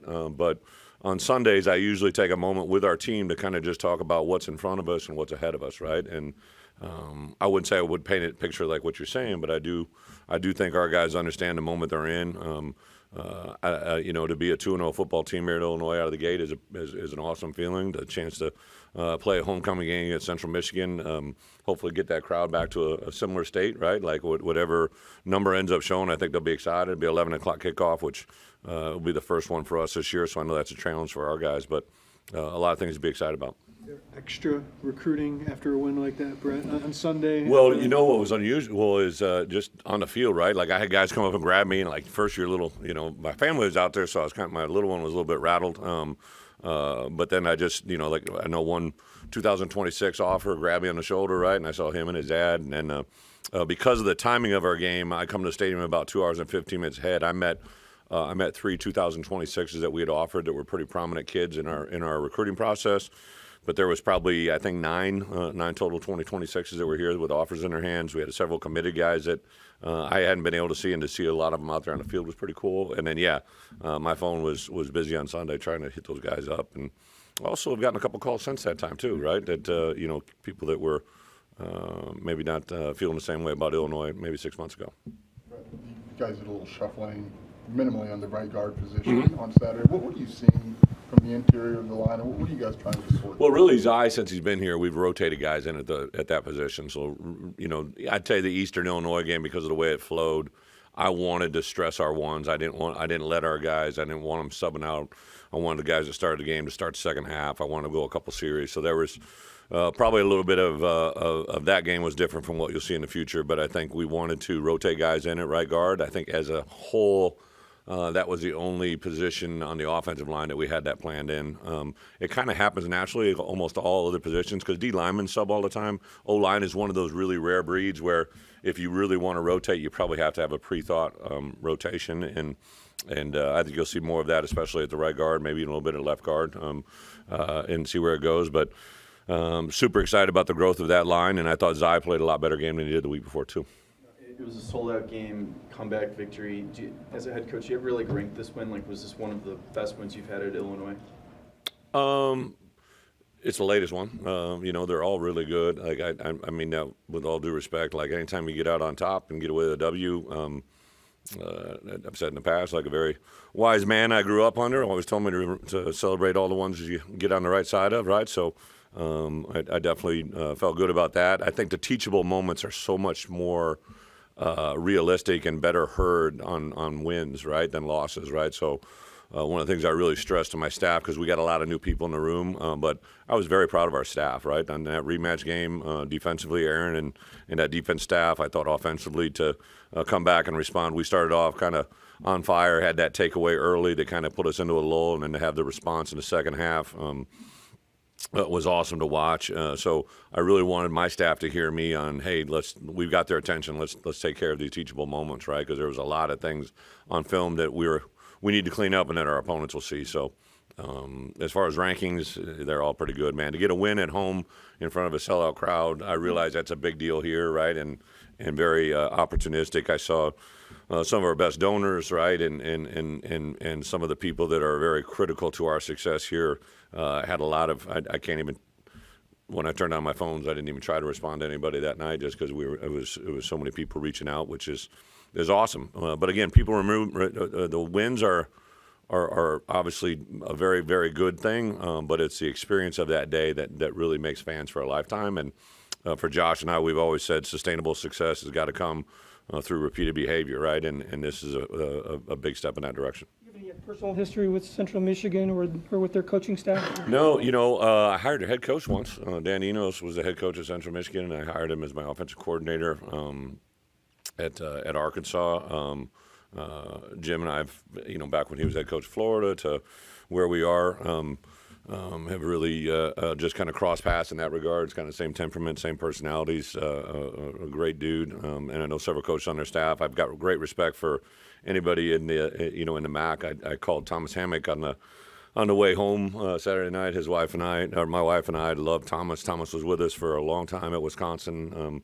Another one of my former coaches doing an unbelievable job, right? And he and I have always kind of had good banter, so I called him and he didn't pick up, so I sent him a text. I said, okay, big timer, right? And then he called me and he could barely talk, right? So I know that was a big moment for him. A lot of respect for the guys in that conference, just overall, that that conference, that division of football has just been one of the best in college football, sustainable. Standpoint, did you guys get out of that? Yeah, got out pretty healthy. A couple guys popped up on Sunday. Don't foresee anything that's going to change our math. Overall, there's one guy that's a little bit in question, but I do think Goda could be back with us on Saturday. T. Strain, who had been a guy that projected to play a lot of snaps for us, he was cleared. I think he got cleared on Wednesday. We felt good about it, but I just didn't really want to go. And then we played well and whatnot. So he did get on some special teams, so he'll be back there more and more. Cignetti was such a big part of what Yeah. you guys did defensively last year. I just don't feel like we've seen him in that regard. Like, is he fully back? Yeah, he's fully back. He got cleared really literally right about before we started fall camp. I think Cignetti would be the first to tell you, like, he's literally one of the best DNA guys in our building, right? Just like he believes and loves the game, the way he's trained. I think I go back all the time to when I first called about him in recruiting, and Coach said, like, Bret, I don't know exactly what he's going to play. I just think he'll play, right? And developed in our program so good. I think that injury was just a very intense injury, and he's back, and I know he's cleared, but it's probably not quite the same at this point.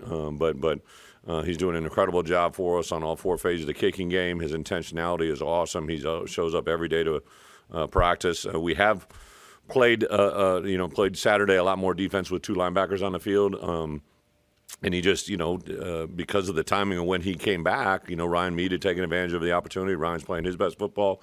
Dylan Rosiak is playing at a high level. Cruci had done a really nice job. Malachi Hood had done a nice job. So really just to get out there and take advantage of the moment, there haven't been a lot of them out there. I think we only played, if I'm not mistaken, the Eastern Illinois game, we only played about a half a dozen snaps with two linebackers on the field. So the chances just really hadn't been there. As you said to the Northwestern game, Miles Scott's got an interception in 3 straight games now. I mean, do you use him as maybe an example now of if you're broaching a position change with somebody who's like, we're doing this for a reason, we see this could be something good for you? Yeah, well, I did it actually in our opener because he intercepted one against Toledo, ran back for a touchdown, right? So I've used examples of the past, right? Guys that played multiple positions in high school. My only regret with Xavier is I didn't do it the spring before, right? I just think he build a skill set there that was really impressive and excited for us. And now you're seeing the benefit of just repeated behavior, right? Like Miles, now he just looks different, right? I saw him, he hollered at me when I was going into an academic Zoom this morning at 11 o'clock. And I heard somebody yell, but I didn't think it was Miles because I saw him. And then I turned around and, man, he just looks like a defensive player now. He's thicker, he's stronger, he's athletically, just got the look of a DB now. I think he's fully done the transitional switch and made the official crossover. I'm going to my XM radio my content this morning. We're trying to get these guys a little promo. What did you see from the run game to get that going moving forward? What do you want to see? Whether it's well, again, I think I see a lot of talented guys. Obviously, I'm sure people were surprised at the end of the game to put Khalil Valentine in there, but I went in and actually gave Thad a handshake hug on Sunday morning because he's the guy that made that decision to put him in that moment. And I think when you have position coaches that have the confidence to do that, speaks volumes, right? Like, I'm not saying it won the game, but that was he kind of came in and did something a little different there that gave us a couple of first downs. But on the flip side of it, you're right. I believe one of the crucial plays in the game was a 3rd and 9 conversion to Caden Fagan as a run. I don't think people probably had that one on their bingo card, right? Like, to get a key conversion on a 3rd and 9, basically the 4th read for Luke to get that. And then Caden, he was short of the sticks. Caden leaned over and got it. Also, Caden's that 4th and 1 early in the game was a big play. So I think we've got multiple guys. Aiden, it wasn't quite there yet. He got cleared, but he had a little soft tissue injury coming out of the opener that kind of repeated back up yesterday. So he's cleared. He should be good to go. But we didn't want to stress him on Saturday after he got rolled up once. Patterson, did he need last year to have the success that he's had? Yeah, I think some of those junior college guys, right, just like, first when we saw Caleb on film, I'm like, whoa, right? And then you go see him in person. And I remember I walked in the door and saw him physically, and I'm like, whoa, this is longer than I'd actually thought, right? And then, but I think sometimes when those and again, he was a full academic qualifier, right? So we put a lot into finding junior college kids that are full of high school qualifiers, just because I know you're dealing with a person that can be successful here at Illinois. And I thought he might come in and play, but after a while you could see he had the confidence. It was a big turning point for him last year. We put him in as as a guy that defended their flyer, right, on the punt team, which is probably one of the toughest draws to play in college football, to be quite honest, to put you on an island and defend a guy that, was running full go at your punt with a ball in the air. He did it unbelievably well. Really jumped out to me, so I knew it was coming. And then really just the diligence from the spring, the summer, the fall. I thought him and Corey, the connection those two have made have been really good. I couldn't be happier. Torrey Cox played another pretty good game as it goes. I know T. Brooks didn't get in, but T. Brooks probably had his best week of practice out there to put himself in a position, hopefully, to be there. Jaheim Clark had his best week of practice. So now we got 3-4 corners that you feel comfortable with, and that's good. And that's taking Xavier out of the mix because we were going to play T-Strain inside. But Xavier just continues to, I can't say enough about that young man. Like, he's just opportunistic, tough, intelligent. Really, really, really impressed with who he is and where he's becoming. I think that allows those other guys to play well around him. Haven't seen the guys in a few days playing on Friday night, so they've had a couple days off. Back at it today with our prep for UCLA, first conference game. Last week felt good about the way we played from the first play to the last with intensity. Got a lot of guys involved, which was a positive. Cut down the penalties overall, and won on offense, protected quarterback better. Defense, result was good, but not totally clean. We had some things in the back end that against a good team would get exposed. So got to clean that up, and ready for a tough contest Saturday. Yeah, Curt, in terms of UCLA and scouting them, Malloy, their defensive coordinator, said he was going to keep the same system they used last year. Is that what you saw kind of on the film against Hawaii? And then how have you gone about scouting Bielema? Hasn't been in college in over a decade. Right, yeah. So, UCLA, a lot of tradition there, 3 straight years of bowl games, 25 wins the last 3 years. You look at us, 9 wins the last 3 years, going on the road. We're favored, which doesn't mean anything. So I'm sure that coming off their opener, they weren't feeling they were happy they won, but probably not pleased with the way they played overall. They did go in shorthanded, -2 offensive tackles. But, good program like that, I'm sure they have something to prove. In terms of your question more specifically, the new defensive coordinator was on staff last year. The package is the same with some tweaks, a little more pressure perhaps. And it's really hard to gauge because Hawaii did not use a tight end in the game. It was all spread out, 4 wide receiver sets, so we don't have a lot to go on there. Obviously, an opponent like this, you have all their games from last year, which, we've watched during the cut-ups. And so the faces have changed. Schematically, expect it to be more similar than different. Offensively, new offensive coordinator, came from the NFL, obviously. So you've got 1 game to go on there. But what I would say about them overall is a lot of really good athletes, a lot of pretty guys, really good team speed, and they got a couple guys up front on the D line, 93 in particular, he's a big guy with explosion, and backers are very athletic. Offensively, the receiving group is highly skilled. The Notre Dame kid had 10 catches, and of course, it all starts with the quarterback. He can really wing it, and he's mobile, and he's a very talented guy. So this is a talented football team.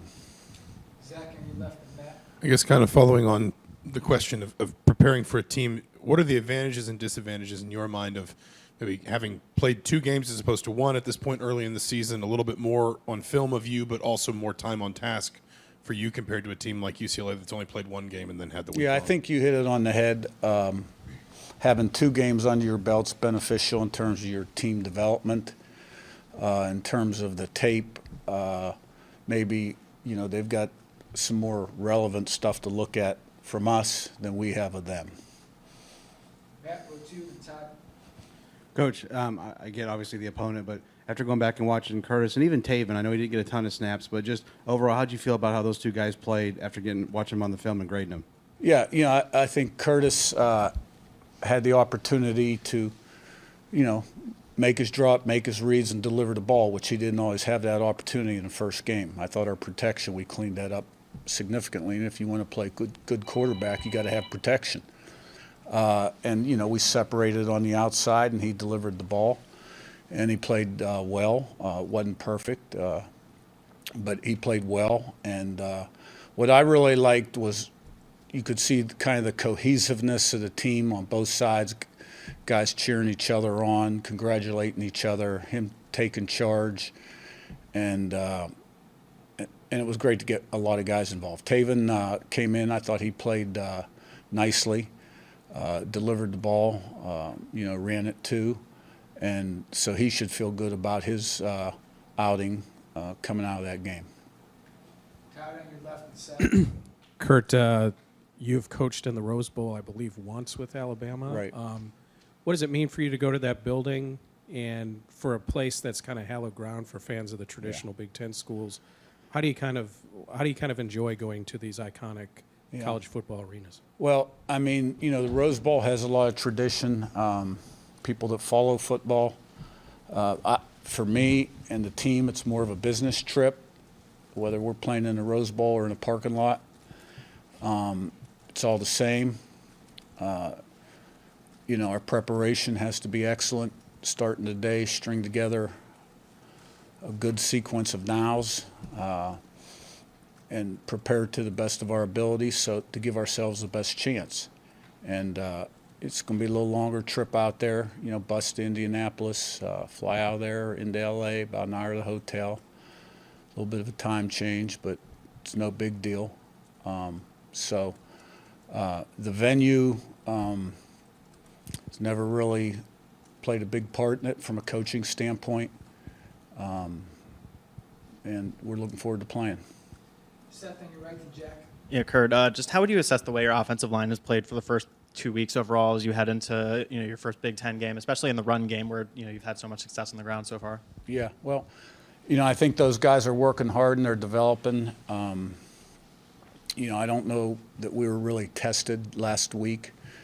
And against Florida International, we ran the ball well. Wasn't real pleased with some of the protection issues we had. We'll be tested this week like we have not been tested. Jack in front and Pete. Hey, Curt, what do you feel like has allowed defensively Coach Haynes to kind of translate a lot of the identity that he had at James Madison in terms of the strong run defense and tackles for loss, things like that, translate that to Indiana? I think it's a culture, a mindset, an identity, and a philosophy. The program culture and mindset that we're an attacking type of team, relentless competitor, playing fast and physical, one play at a time. And then our style of defense is, we want to turn those guys loose up front and wreak havoc and disruption. And we've got pretty good speed at linebacker, where guys can fit the gaps and cover. So and his defense keeps you off balance. He's going to find ways to create TFLs and sacks and free guys up or get them good matchups. And we've got some good players over there. Pete, go to the game. Coach Curt, what are you seeing from Anderson Kobe? And obviously he had a nice touchdown reception there. And what do you need to see from him? Yeah, he's a speed guy. Had a couple opportunities in the opener. One time we didn't throw it to him. One time ball was just slightly underthrown. He had our first touchdown, and so he's got definitely has a role improving every day. And it's a deep receiving core, and we try to use those guys, in a way that helps us reach optimum success. Daniel in front of Zach. Yeah, there's probably only so much that you can glean from spring, summer, fall, from an ethos, point. I'm wondering what you've learned, what you like, and maybe haven't liked so far. Again, ethos so far here. I think we've come a long way. I felt that way before the opener. but we had to put it on tape. But and I've said that numerous times in these conferences. So I liked the way we started in the opener. I didn't like the way we finished offensively. I thought defense we were pretty solid other than the last drive of the first half. Last week I liked the fact that we played a team that we were obviously better than, a team that was struggling, but we took it to them from the get-go and kept the pedal to the metal to the end. And when I say pedal to the metal, we weren't laying it on. You know, we weren't throwing the ball over the place. We ran it over 70% of the time, but we played with intensity throughout the game and energy. Zach in front and Jim. You mentioned that you personally, the venue doesn't necessarily matter for you and your team, but when you're dealing with guys that are 18, 19, 20, 21 years old, how do you keep them in check, keep them when you get there to the venue, to the site? How do you keep them mentally engaged on the game itself? That's a big part of my job, to make sure that we eliminate the noise and the clutter and everybody understand why we're there. The guys that make that trip will understand that. Jim, row 2, middle. Coach, I know that you don't put a lot of importance on venues and all that, like you just said, but this is the first conference game against one of the new opponents, also in this historic venue. There has to be some importance for your team to go out and perform well in this week. Well, yeah, because it's the next game up. Every game's the most important game. You guys can write your stories and your angles on how important X game is relative to Y game, but they all count as one game. And it's the first conference game. So we're excited about that, and we want to get off to a good start. Zach on your left and Joe. Curt, I guess broadly speaking, at least in what we've seen on game days, it seems like these first couple weeks you've gotten through fairly healthy. Just kind of, where's Donovan? Has anybody else picked up something that's a medium or long-term concern for you injury-wise? Yeah, I mean, every game you get guys nicked up a little bit, so right now it's too early to say where we're at. And, you know, I don't make a habit of talking about injuries. We do have to turn in an injury report to the Big Ten office before the game, which we will. So we'll see who's out there today and how we look. Joe on your right then is. Coach, Ethan Garber's at UCLA, pretty dual threat guy, pretty mobile with his legs. What are your expectations for Aiden and really the defensive unit as a whole to kind of contain him? Well, the defense, you know, because Aiden's just one of 11 guys on the defense. So, number one, you always got to stop the run, and then you got to pressure the quarterback. And with this guy, we got to keep him in the pocket. Can't let him get out of the pocket and extend plays, because he's extremely capable with his arm and his legs, and he's got weapons on the outside, so we've got to do a good job of coverage. So, it all starts up front with the run game, and then putting the pressure on the quarterback in the pass game and disrupting his rhythm. Miz on your left, last one. Yeah, with the secondary, you kind of mentioned, cleaning up some stuff on the back end. Is it communication? Is it, you've kind of played that first team group together, throughout the, when the games have been competitive. What have you seen? What do you need to see from that group in the secondary? Well, again, we got away with most of the things except one time or twice in this past game, but there were 4 or 5 other things, that could potentially have been a real problem. And, it starts with recognition, communication, and assignment, and playing your assignment and doing your job. And the situations that I mentioned were sort of a combination of all those. All right, thanks, Coach. Thank you. All right, good morning, everybody. Thanks for being here. Really excited about the win, be 1-0 in the Rhode Island season.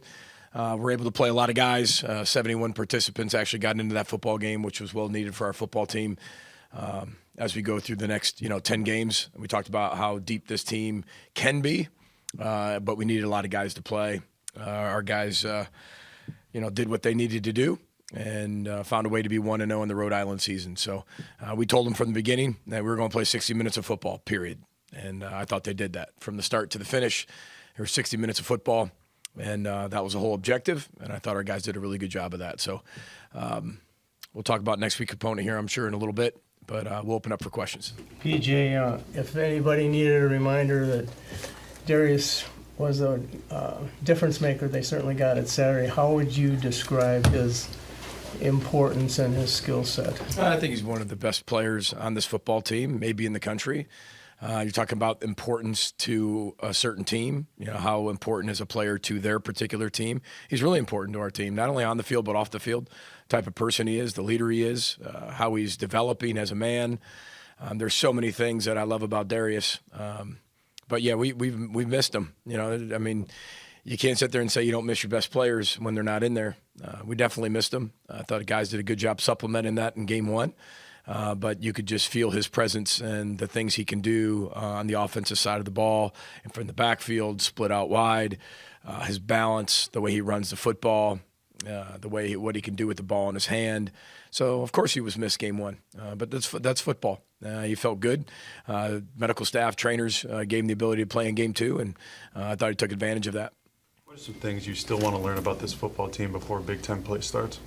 Yeah, I think you're always learning. This is the old coach cliche, but I truly believe it. I think you're always learning. We'll be learning from game 10 to game 11 things about this football team. But, I think as we keep going forward, if you ask specifically, our offensive line, it kind of reminds me a little bit of the 2019 offensive line where we played a lot of different players, and I think you can see that. There's not going to be like, there's some controversy in who's the fifth. We're going to play probably a lot of guys as the season goes through. And I think that might be what's best for this particular year. And that gives credit and says a lot about the development a lot of those other guys, the Ashton Beers and the Tony Nelsons and the Phillip Daniels and guys like that have come on strong. So I think you're going to see that where I think it wasn't until after the bye week of 19 that we're actually kind of settled in of really 6 offensive linemen.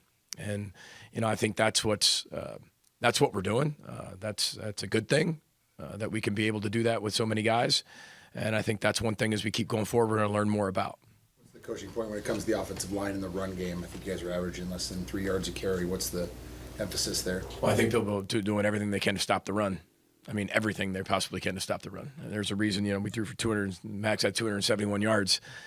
I mean, there's 9 guys in the box at a time, and there's 2 guys unblocked. You can block so many. I think also when you play an opener like you do against North Carolina, I mean, you were there. They have 8 guys that are all rotating in that are all 300 pounds and really good players. And I think those are 2 really good teams going at it. And I think this week they had to do it a little bit more with more bodies.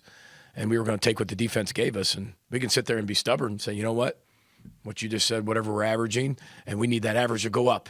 Or we can do what it takes to win the football game, right? And so that's what I love about this football team is – you guys like to use the word balance, but whatever you have to do to win the football game, we're developing on becoming good at.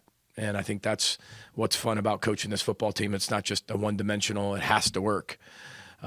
We want both to work. We want to be as balanced as possible, but really good teams find ways to win in different ways. And I think when you look at game 1 versus game 2, they were pretty different. Max's ability to spread the ball around to different receivers, was that part of the plan, or is that something he's doing on his own that's developing? Well, I think that's going to have to be, Randy, the key for us to have success is the ability to spread it around. I think we had, I forgot how many people actually touched the football, 12? Was it 12? I think 12 people, 12 pass catchers. And when you throw the ball 30 times, Max threw it 30 times, right? Then you had 12 people catch the ball. I think that just answers the question that we have to be able to be that way.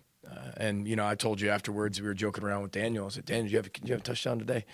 And, he smiled. And what my point of that is we're going to need other people to be involved in this, from the running back position to the wideout position, tight ends. For this to work the best it can work, everybody has to be reliable. The best form of ability is reliability and availability. But reliability is critical to be trusted in certain moments, and everybody's going to have their opportunities to make those plays like they did this week, and they're going to have to be able to make them. And we're a better team if we can continue to distribute the ball like that because it keeps defenses balanced. They're not able to take away one receiver and then it takes away your whole offense, or just take away the run game and now you have nothing to do. So, that you're not very good at. So we've got to be incredibly balanced, and this goes on to the defensive side when we talk about the versatility and the depth. We've got to be just versatile and depth and deep on the offensive side of the ball as well. PJ, you talked after the game about takeaways being the difference from UNC to Rhode Island. Is there something that Heatherman's emphasizing or drilling more to kind of see that burst in production? Same drills, same emphasis. I think our guys are really buying into it and what they can do. We Could have had another one at North Carolina with the ball on the ground, just didn't get on it fast enough. Could have also had probably 3 more picks in this one. But again, you got to take advantage of those opportunities. And it's not about, you don't go, our players know what they do really well. And you go in there and, I told you this all before, we celebrate the win on Sunday and we show them all the great plays that they had. And then we put our leather vests on. And depending on what it looks like, we got to put a lot of leather vests on. And there were a lot that we could have been able to have in the takeaway department that we didn't, that maybe we got away with this week, but you won't get away with later on. We have to be an advantageous defense. I mean, we have to be a swarming defense that plays with legal football violence in everything that we do. And I think that's been the message from day one with our players. And I think they've responded really well in 2 games with that. And I think anybody who's watched our defense in the past over 2 games, and again, like I said, there's North Carolina in game 1, and we were one of the only teams in our league that played a team like that. And then you look at game 2, I wanted to see it just about us in game 2. I want to see us, what we need to get better from game 1 to game 2. Those are hard games. Those are really hard games, especially when you're playing a good FCS team who's had a lot of success the last few years and really building that program up. You don't know how hard that is to be able to get people to come off that loss that we had and be able to get them refocused, and the type of team that takes and belief in each other as players and as a staff and collectively as a team to get that type of performance. And but I think as you watch our defense and you see us swarm and run to the ball, we're fast, we're versatile, we're deep, and they play really hard. It promises you nothing. You still got to be able to make the plays. You still got to go find ways to win games. It's still the process to be able to get to that result. But I like the way they're playing, like how they're playing. You know how much the how means to me, and that's all I can ask from our football team is how hard they play, offense, defense, special teams, and that's one thing that we take a lot of pride in. 2 things that you saw from Max about how he played versus like what he played from week 1 to week 2. How did you see him improve? I thought he was really poised. I think right from the jump he was poised. Again, he learned a lot from game 1 to game 2. He'll learn more now from game 2 to game 3. And I thought he was in complete command. I thought his leadership on the sideline was even way better. I thought his accuracy was where it needed to be. I thought he hung in the pocket really, really well and delivered the ball where it needed to go. His reads, decisive decision-making was better. Overall, just better. I think he just felt more comfortable in game 2. And it's not about comfort. I think quarterbacks, you're never just comfortable, right? Because you have to be razor sharp in everything that you do, and I think that's kind of what he did. A little surgical, it was just it was precise, and that's what you want from your quarterback. What stands out early on about Nevada? Well, they're very unique. They're much, much, much improved from what they were last year. Maybe one of the most improved teams from last year to this year with the new head coach and staff. A lot of option. They keep you really sound. They make you play really sound. One gap type defense. I haven't had a chance to watch a ton of them, but looking at them, there's a lot of option involved. And then they run to the ball. They've got really good athletes on defense. They brought in some guys at the portal. They've got some guys who played a lot of football for them. And they've had a bunch of games that have been really, really close. So, and that SMU team's really good, according to what people are saying. And they had the lead. They were beating them for a while, and then weren't able to win it at the end. So, really good football teams coming in here into Huntington Bank, and we got to have a great week of practice. We know that, and but we'll know more as we keep going through the week. But a lot of option football. PJ, with the few plays that Coy Parrish made on Saturday, does that tell you as a coach I need to find more ways to get this kid on the field? Well, I think that's always been why he's on the field, from the start. As a true freshman coming in June, I think no matter what, we saw what he did in training camp and even in the summer, and you're like, all right, we got to find ways to be able to get him on the field. And, I never put too much stock in just one thing. I never have done that, or just one game. But I think we can all see from game 1, and he's on the field and does some really good things, loves football, where he's supposed to be, when he's supposed to be there, makes some plays. Game 2, makes some plays. And, again, as you keep doing that, we'll continue to give you what one, you've earned, and then 2, what helps the football team, and how much that is, that's TBD, to be determined. But I love seeing him on that football field. He's a football player. I never forget that he is a true freshman. He's a sponge. He loves to learn. He loves the game. So it's not like, oh, well, yeah, he's a freshman, I can only spoon feed him. I mean, we can give it to him by the shovels if he can handle it. And as of right now, he can handle it by the shovels.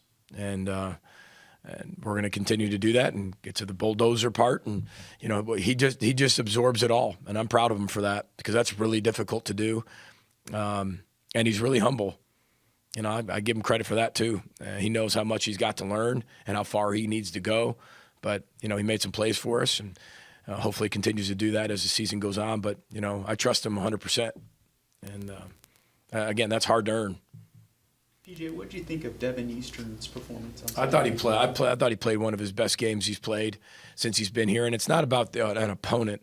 It's about, you know, we take the opponent out of it, no matter who we play, Big Ten opponents, out-of-conference opponents. And we look at what is our expectation of how we play that particular position within the particular scheme, with the particular fundamentals and technique. And that's how we evaluate all of our players. It's not, hey, how'd you do against this guy? It's really a battle within yourself. Because if you're really good at what you do and you keep getting better at that, you know, it doesn't matter who we put in front of you. I thought he played really hard, swarmed to the ball. I thought his technique was probably better than it's ever been. And I think that's one thing that's held Devin back just a tiny bit, has been he's always been ultra athletic and tough, but it's the technique that's got him at times. And I thought that he trusted his training and trusted his technique better than he probably has in the past. And hopefully he can take that next step and that next right step in his development, which I know that he can. What were the examples of the fertilizer that you talked about? You talked about it festering, and then you used fertilizer for how the North Carolina game in the run-up to Rhode Island. What were some examples of that? Well, I think that anytime you lose, right? Somebody asked me, one of you, like, what's harder, you know, getting blown out or in a loss, or lose on a last-second field goal? I said they're all hard. I said they all feel pretty much the same. But it's what you do with that loss that I think is incredibly important for life and football. I've always believed that. We all have our own loss. Every day there's something that we lose or somebody that we lose. I happen to be coaching 117 young men that there's somebody in every single one of their families that's sick, that they lost almost on a daily basis. You're constantly dealing with loss. And then you play a game, which you might not win every single game. You're not going to do everything right. So the hardest thing to overcome is expectation of other people, and let alone the expectation of yourself. And the way that we put these expectations on these young people, it's so hard when they don't meet that. And then we tell them they don't meet that. You tell them they don't meet that. So I think it's all about how you process that. How do you process the loss? And what is the culture inside the walls to take that loss and turn it into positives? Because the loss can just deteriorate you if you let it. And we can all have an excuse and a reason why the loss is deteriorating every single one of us. In our personal lives, in the football life, in our work life, we can all have that. We can all have that. And that's actually human nature to feel that way. But for us, we do everything we do to turn it into fertilizer, where it's there to help. It's dirt. It's not good. It's something that you got to go through your life that's probably really, really bad and hard to overcome, but you might not see it now. But if you handle that the right way and you keep working and you have a great positive attitude and a positive mindset, which sounds corny, but it's true. Our bodies are meant to, you can get through that with that. And I think that's why we talk about the fertilizer with our players. When you're coming off a loss like that, that's only going to make us a better football team. And I feel like that had made us a better football team. And I'm not saying it just in one game and a score and a performance and the opponent we played. I'm not talking about that. I'm talking about how hard they played from after that loss and then had to wait 10 days to play again, and how they came out and played. I think that shows the example of what that fertilizer was. When it wasn't mud, it was fertilizer. And you get to pick which one that is. You want it to be fertilizer, you want it to be mud. Because at the time, when that happens, it all looks the same. And one's going to help something grow, and one's going to just stay mud. So, I mean, I thought that's what our players did that week. Obviously, a big upset this weekend in South Bend. I mean, a lot of different ways you can spin it. You expect an angry Notre Dame team or a Notre Dame team that's maybe filled with some doubt now? We're going to err on the side of thinking they're going to be an angry football team. Anytime you are top 5 in the country and lose the home opener, that's going to leave a bad taste in your mouth. I know Coach Freeman will have those guys fired up and ready to play. So we're fully anticipating getting their best shot. Ryan, do you see this as sort of an early prove-it game, obviously for 2024, but your career as a head coach? Yeah, I definitely think, there is an element of proving it or earning respect. I'd be lying to you if I didn't say that this game was circled on my calendar. So we're excited. We're glad that we had a bye week to get some guys healthy, to get some extra prep in, and we had a really good practice on Sunday. I'm anticipating having a really good week of practice this week, and we'll line it up and go compete on Saturday. What were the one or two biggest things you think you were able to accomplish during your bye week? Just you get back to like basics on fundamentals, technique.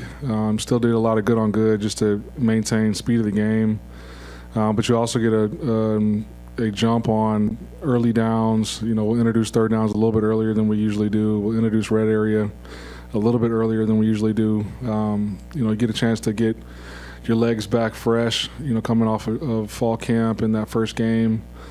Just you're continually improving. That's got to be the goal throughout the course of the year. Speaking of health, obviously no Nyland Green, no C.J. Smith on the depth chart. You said you were hopeful they'd be ready to go this week. Are they for sure out, or is it kind of cautionary at this point?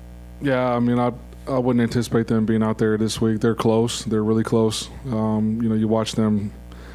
I got to not watch them work out in rehab because it's making me more excited and wanting them to be out there. But they are doing a great job just attacking every day. Trying to get back healthy. They're chomping at the bit to get out there, and our training staff, along with our strength and conditioning program, they've collabed very well to put them in a position to get back as early as possible. We talked about this a couple weeks ago now, I guess, but 7 different guys getting in the end zone. Not Mockbee, not Hudson, Drew Bibber, some of these guys who are going to score a lot of touchdowns this year. Is this kind of more indicative of how much depth you have as far as receiving weapons, backfield weapons? I do think, obviously, a week ago we probably played more guys than you would anticipate playing in a normal game. So I think the numbers are a little bit skewed that way. But the guys that got in early that scored, with the good thing about our offense is, the ball can find anybody. Just it depends on what the defense is presenting and how they're reacting post-snap. And, Hudson does a great job of spreading the ball around and not forcing the issue and taking what the defense gives them. Graham said you made a concerted effort to make sure Jamal got the ball early, and clearly the first 2 were screens to him. Yeah. How valuable is it just to get him in the flow of a game when he hasn't played in 2 years? Yeah, that's exactly why we did it. It's just, they're playing off, just spit it out to them, let them take that first contact, let them get the juices flowing a little bit. Get his first reception, and then let's go tempo and do it again. I just think it allowed him to sort of settle into it, get the cobwebs out of there, and get used to taking a blow. What is, I guess, your appreciation of the history here? You're talking about kind of just the gravity of Notre Dame, but also, I guess, the rivalry that exists here. And when you took this job, you knew you were coming into a extended period where that was going to be an annual thing. Yeah, I'm a football fan. You know what I mean? You talk about Notre Dame. Obviously my dad played at Colorado in the late '80s, early '90s. So Notre Dame was like their arch nemesis in the national championship game. So I remember like the Rocket Ishmael days and all the great players that have come through there. And so to be able to host a ranked Notre Dame team at home in Ross-Ade in front of the best and loyal fans out there, like it's a special moment. I'm excited for it. I know our guys are excited for it. So it'll be fun to go out there and compete. Did you have specific memories of Notre Dame that you related to you, or? I remember, Rocket took a punt return back, and there was a phantom holding call, which let Colorado win the game. That's probably the most pivotal play I remember. What's the biggest difference you're seeing right now in Antonio Stevens between how he was maybe a year ago at this time and what he's doing right now? I think he's a lot more confident with what he's doing. I think the Michigan game sort of validated his belief in what he's capable of doing. And then, us as a staff, entrusting him to be the starter in that position, and that's an important position in our defense and our scheme.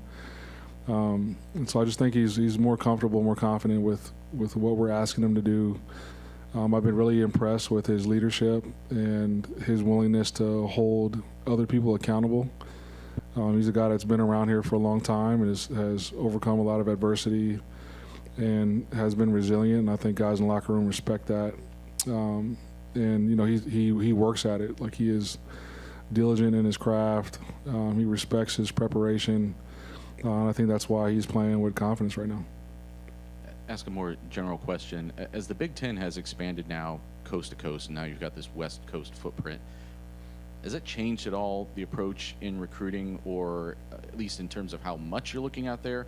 Or has it changed at all the response you're getting out there? Not really. Like, it's still time on task. Like, we're still 3 time zones away from West Coast. It's the long travel day. It's not worth it, really, if I'm being honest, to go all the way out there when you got a bunch of talent within a 2.5 to 3 hour driving radius. It's awesome that you get to see different venues and play against different storied programs. But there would have to be like a prior relationship or a guy reaching out to say he's interested for us to travel that far and skip over a bunch of talented guys that are right in your backyard. When you recruited Tenona, did you think there was any possibility he'd be on the field for you right away, or did you take him as a year 2, year 3 guy? I mean, I didn't really know what to think. You watch his high school tape and you're like, yeah, you see why he was rated as high as he was and why he was recruited as hard as he was. And so, when we decided to take him, I think the thing that I was most excited about was his excitement, like his willingness and desire to be a Purdue Boilermaker and to play football again.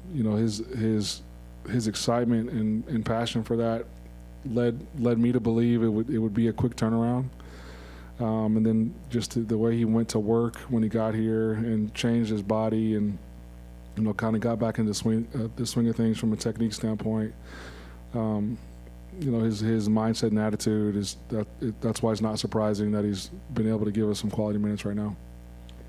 You and Marcus have had a relatively similar career arc. Do you feel any sort of kinship with him? Do you know him, or do you feel any sort of parallel with him, the way his career's gone and your career's gone? You're talking about Coach Freeman? Marcus Freeman. Yeah, you went Joey Tenona and said Marcus. I thought you were talking about Marcus Johnson. No, you're good. You're good. The thing that is unique about this profession is, like, everybody's career path is different, and there's no blueprint for success, right?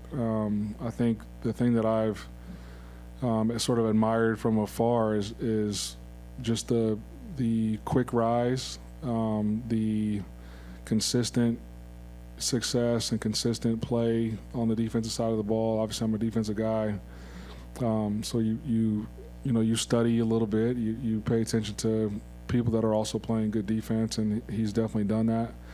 I was happy as heck for him when Notre Dame decided to hire him as the head coach when Coach Kelly went to LSU. I thought that was a bold and deserving response to that departure. So yeah, I have a lot of respect for him. Can't wait to go compete against him. The Notre Dame secondary came into the year with a lot of hype, and they mostly backed it up these first 2 games. Just what makes them so good from what you've seen on tape? They've got some experience on the back end.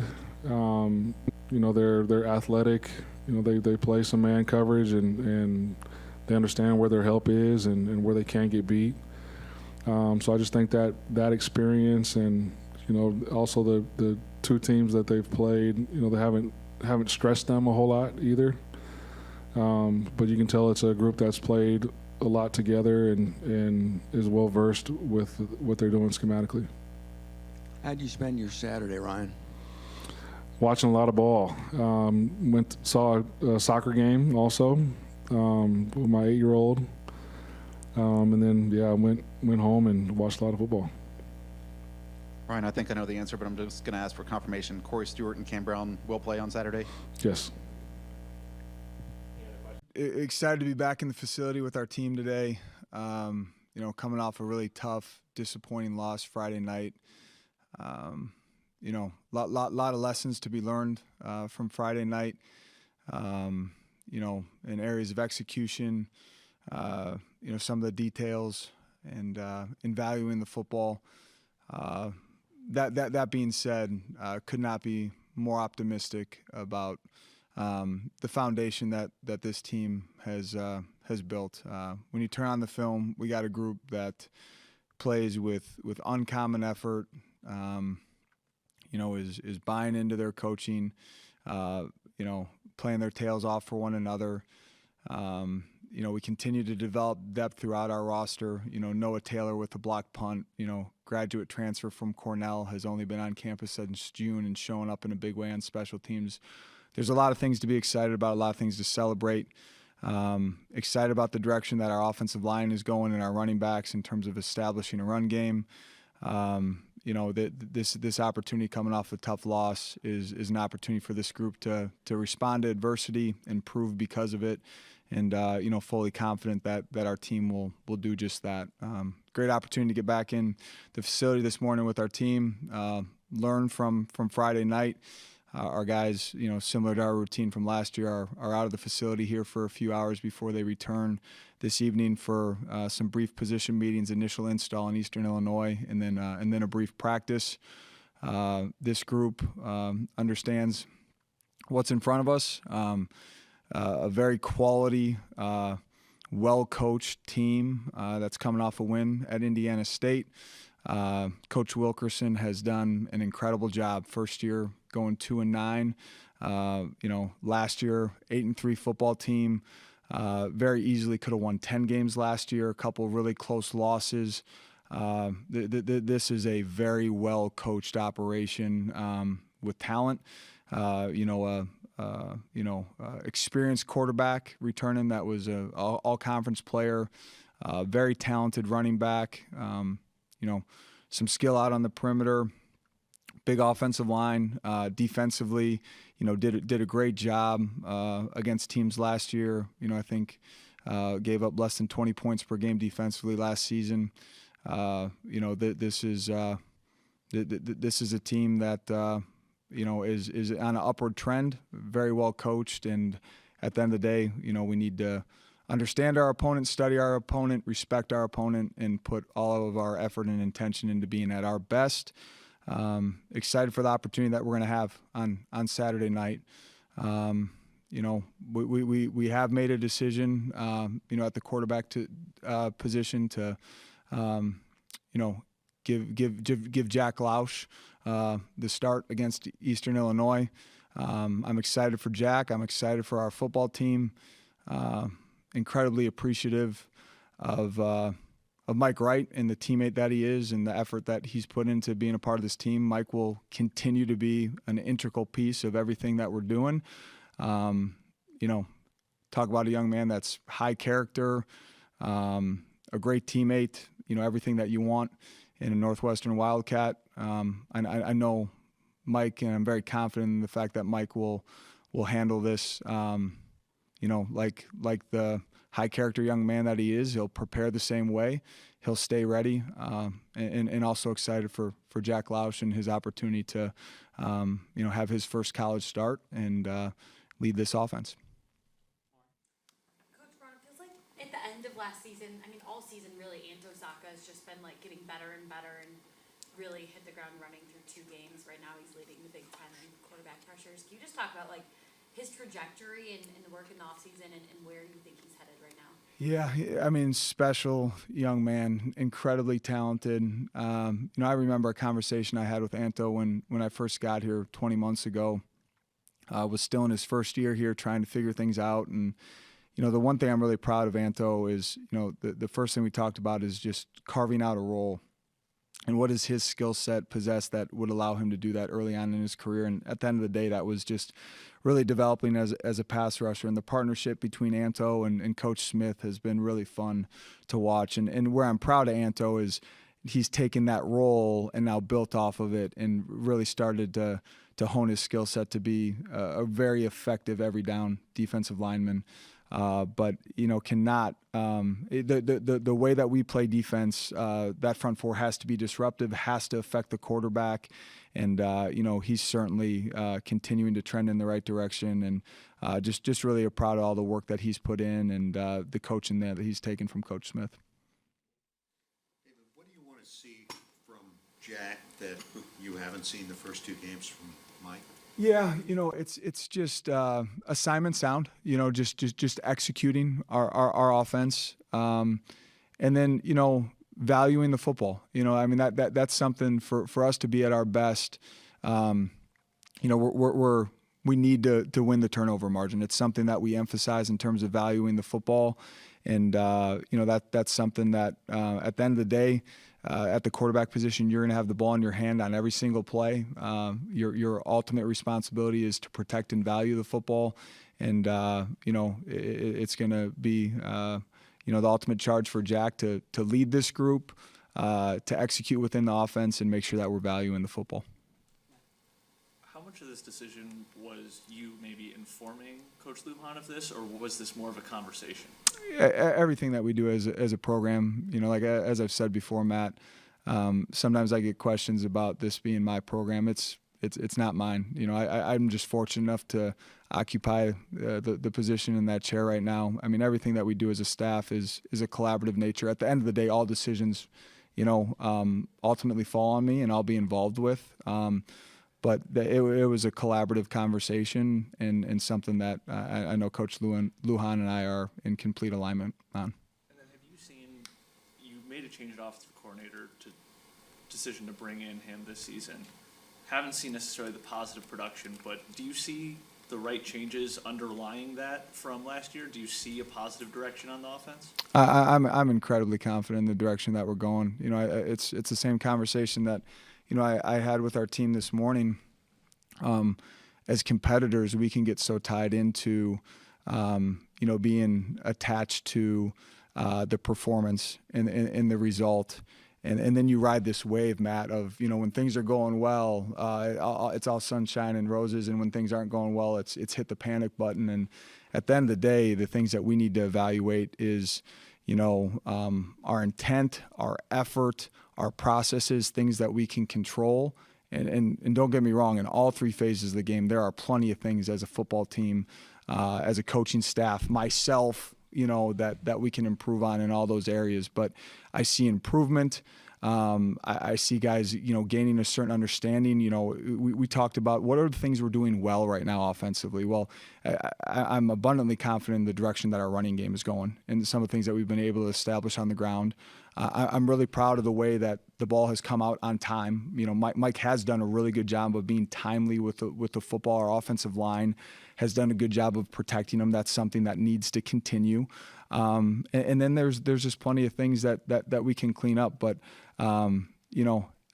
sometimes when you go through adversity and things don't go as well as you necessarily want them to early on, it can actually bode well for you in the long term because you have to fully evaluate. You're forced to fully evaluate everything. And the thing I'm most confident in terms of our entire staff, including Coach Lujan, Coach Creighton, Coach McGargle, is low ego, high output guys that are going to be take ownership and evaluate everything and continue to improve. And I'm excited about the foundation and the trend. We just, at the end of the day, need to execute at a higher level and turn, moving the ball into points and need to eradicate, some of the self-inflicted wounds that put us behind the chains, especially against, an aggressive defense like Duke that can be really detrimental to your overall performance. Coach, on Friday night you said you weren't considering making a swap. What in the last few days on tape made you think that this was the right move to make at this time? Yeah, it's one of those things. I try and really pride myself on not being let me boldly state this. I am highly competitive and like emotionally intense. Like I know that. I think that those are great qualities. You also have to guard yourself against some of those things.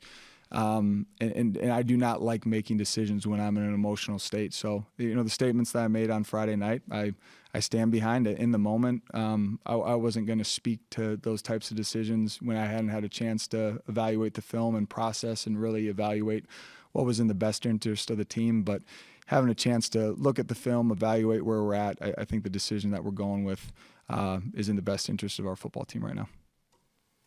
Coach, how do you characterize the growth that you've seen from Jack since you've arrived on campus to the point where he's now making his first career start this weekend? Yeah, I mean, intentional, resilient, gritty.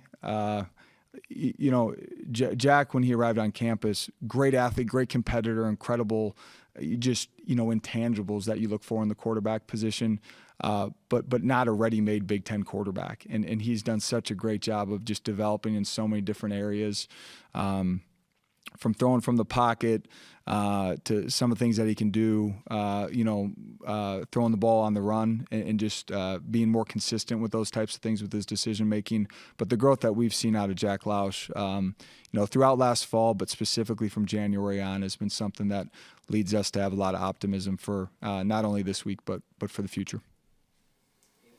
Coach, with you going through it last year, what has your conversations and almost advice been like to Coach Lujan, now just coming from the FCS to now the Power 4 level where everyone's just a little bit faster, a little bit stronger? Yeah, I think first off, it's trust yourself. I think the ultimate mistake you can make as a head coach is like mandating things from a standpoint of just coming in and just because the result wasn't what you looked for, snap to judgment. Rather, just being curious of our process and the decisions that were made. But Zach is a phenomenal play caller, a phenomenal game planner, an incredible collaborator. And the ultimate challenge in coming into a new role, yes, it's the Big Ten. Yes, it's a higher level of football, but it's also just understanding and really getting a full grasp of our personnel and what our guys are best at and putting those guys in those situations and how to reach that group most effectively. But what I have abundance of confidence in right now is that group is improving. The O-line is really starting to catch their stride.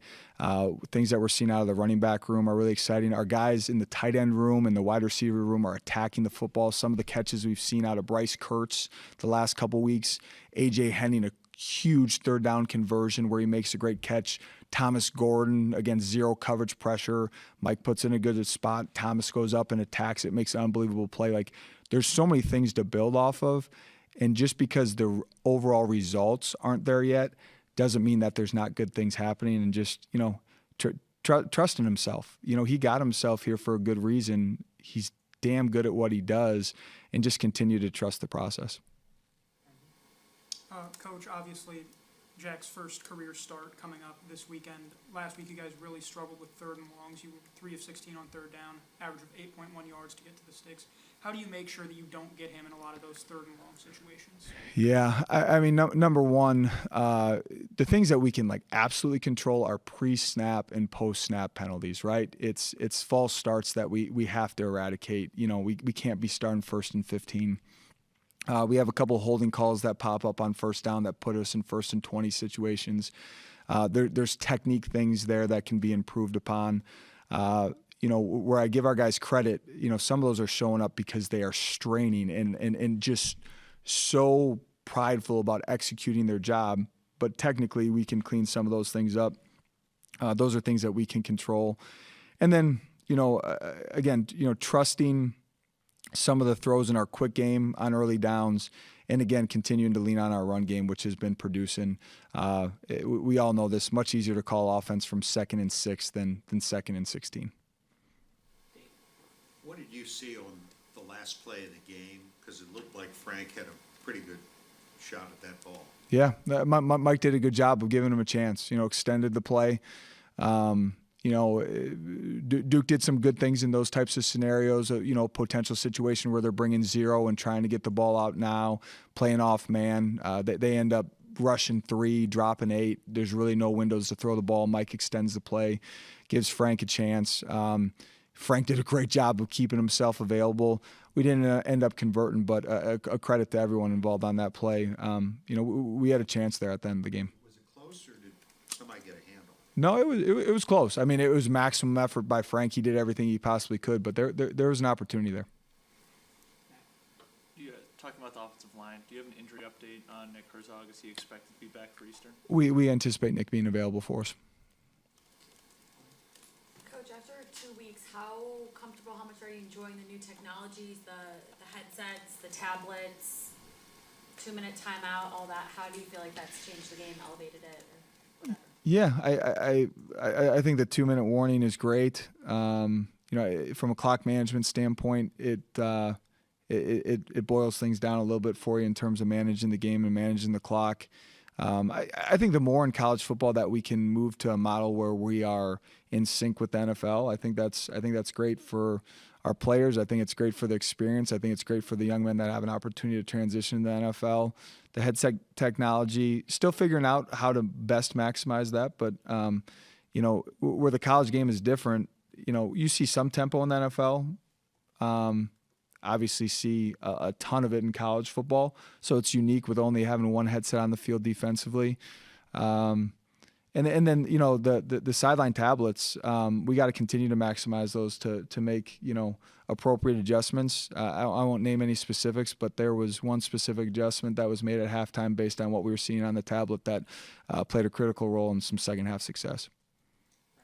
And then, Coach, you talked about your own run game, but also your run defense has been great all year. Eastern Illinois averages just 2.6 yards a carry. What do you guys need to do to maintain the success you've had in the trenches thus far? Yeah, it sounds super cliche, but just continue to play with great fundamentals and great technique. I think our D-line right now is doing a great job of constricting gaps and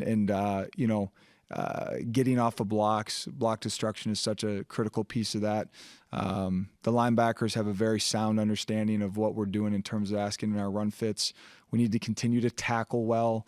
The one thing that I think will be critical as we continue to evolve as a defense is understanding that when you see some of these operations that are RPO based that you saw against Duke, when they started to get the sense that they were really struggling to run the ball consistently. Well, the way that they're going to try and protect against your pass rush is force your front 7 to defend a run frame and poke the ball into the mesh and then find windows behind it. I think continuing to help our guys understand how we're being attacked, understand the intent of the call, to hold off some of those windows. And sometimes against those RPO teams, Tim McGargle will cringe hearing me say this, but sometimes you have to be willing occasionally based on the intent of the call to give up a 4 or 5 yard game in the run game to hold off a window that can be an explosive play in the RPO game.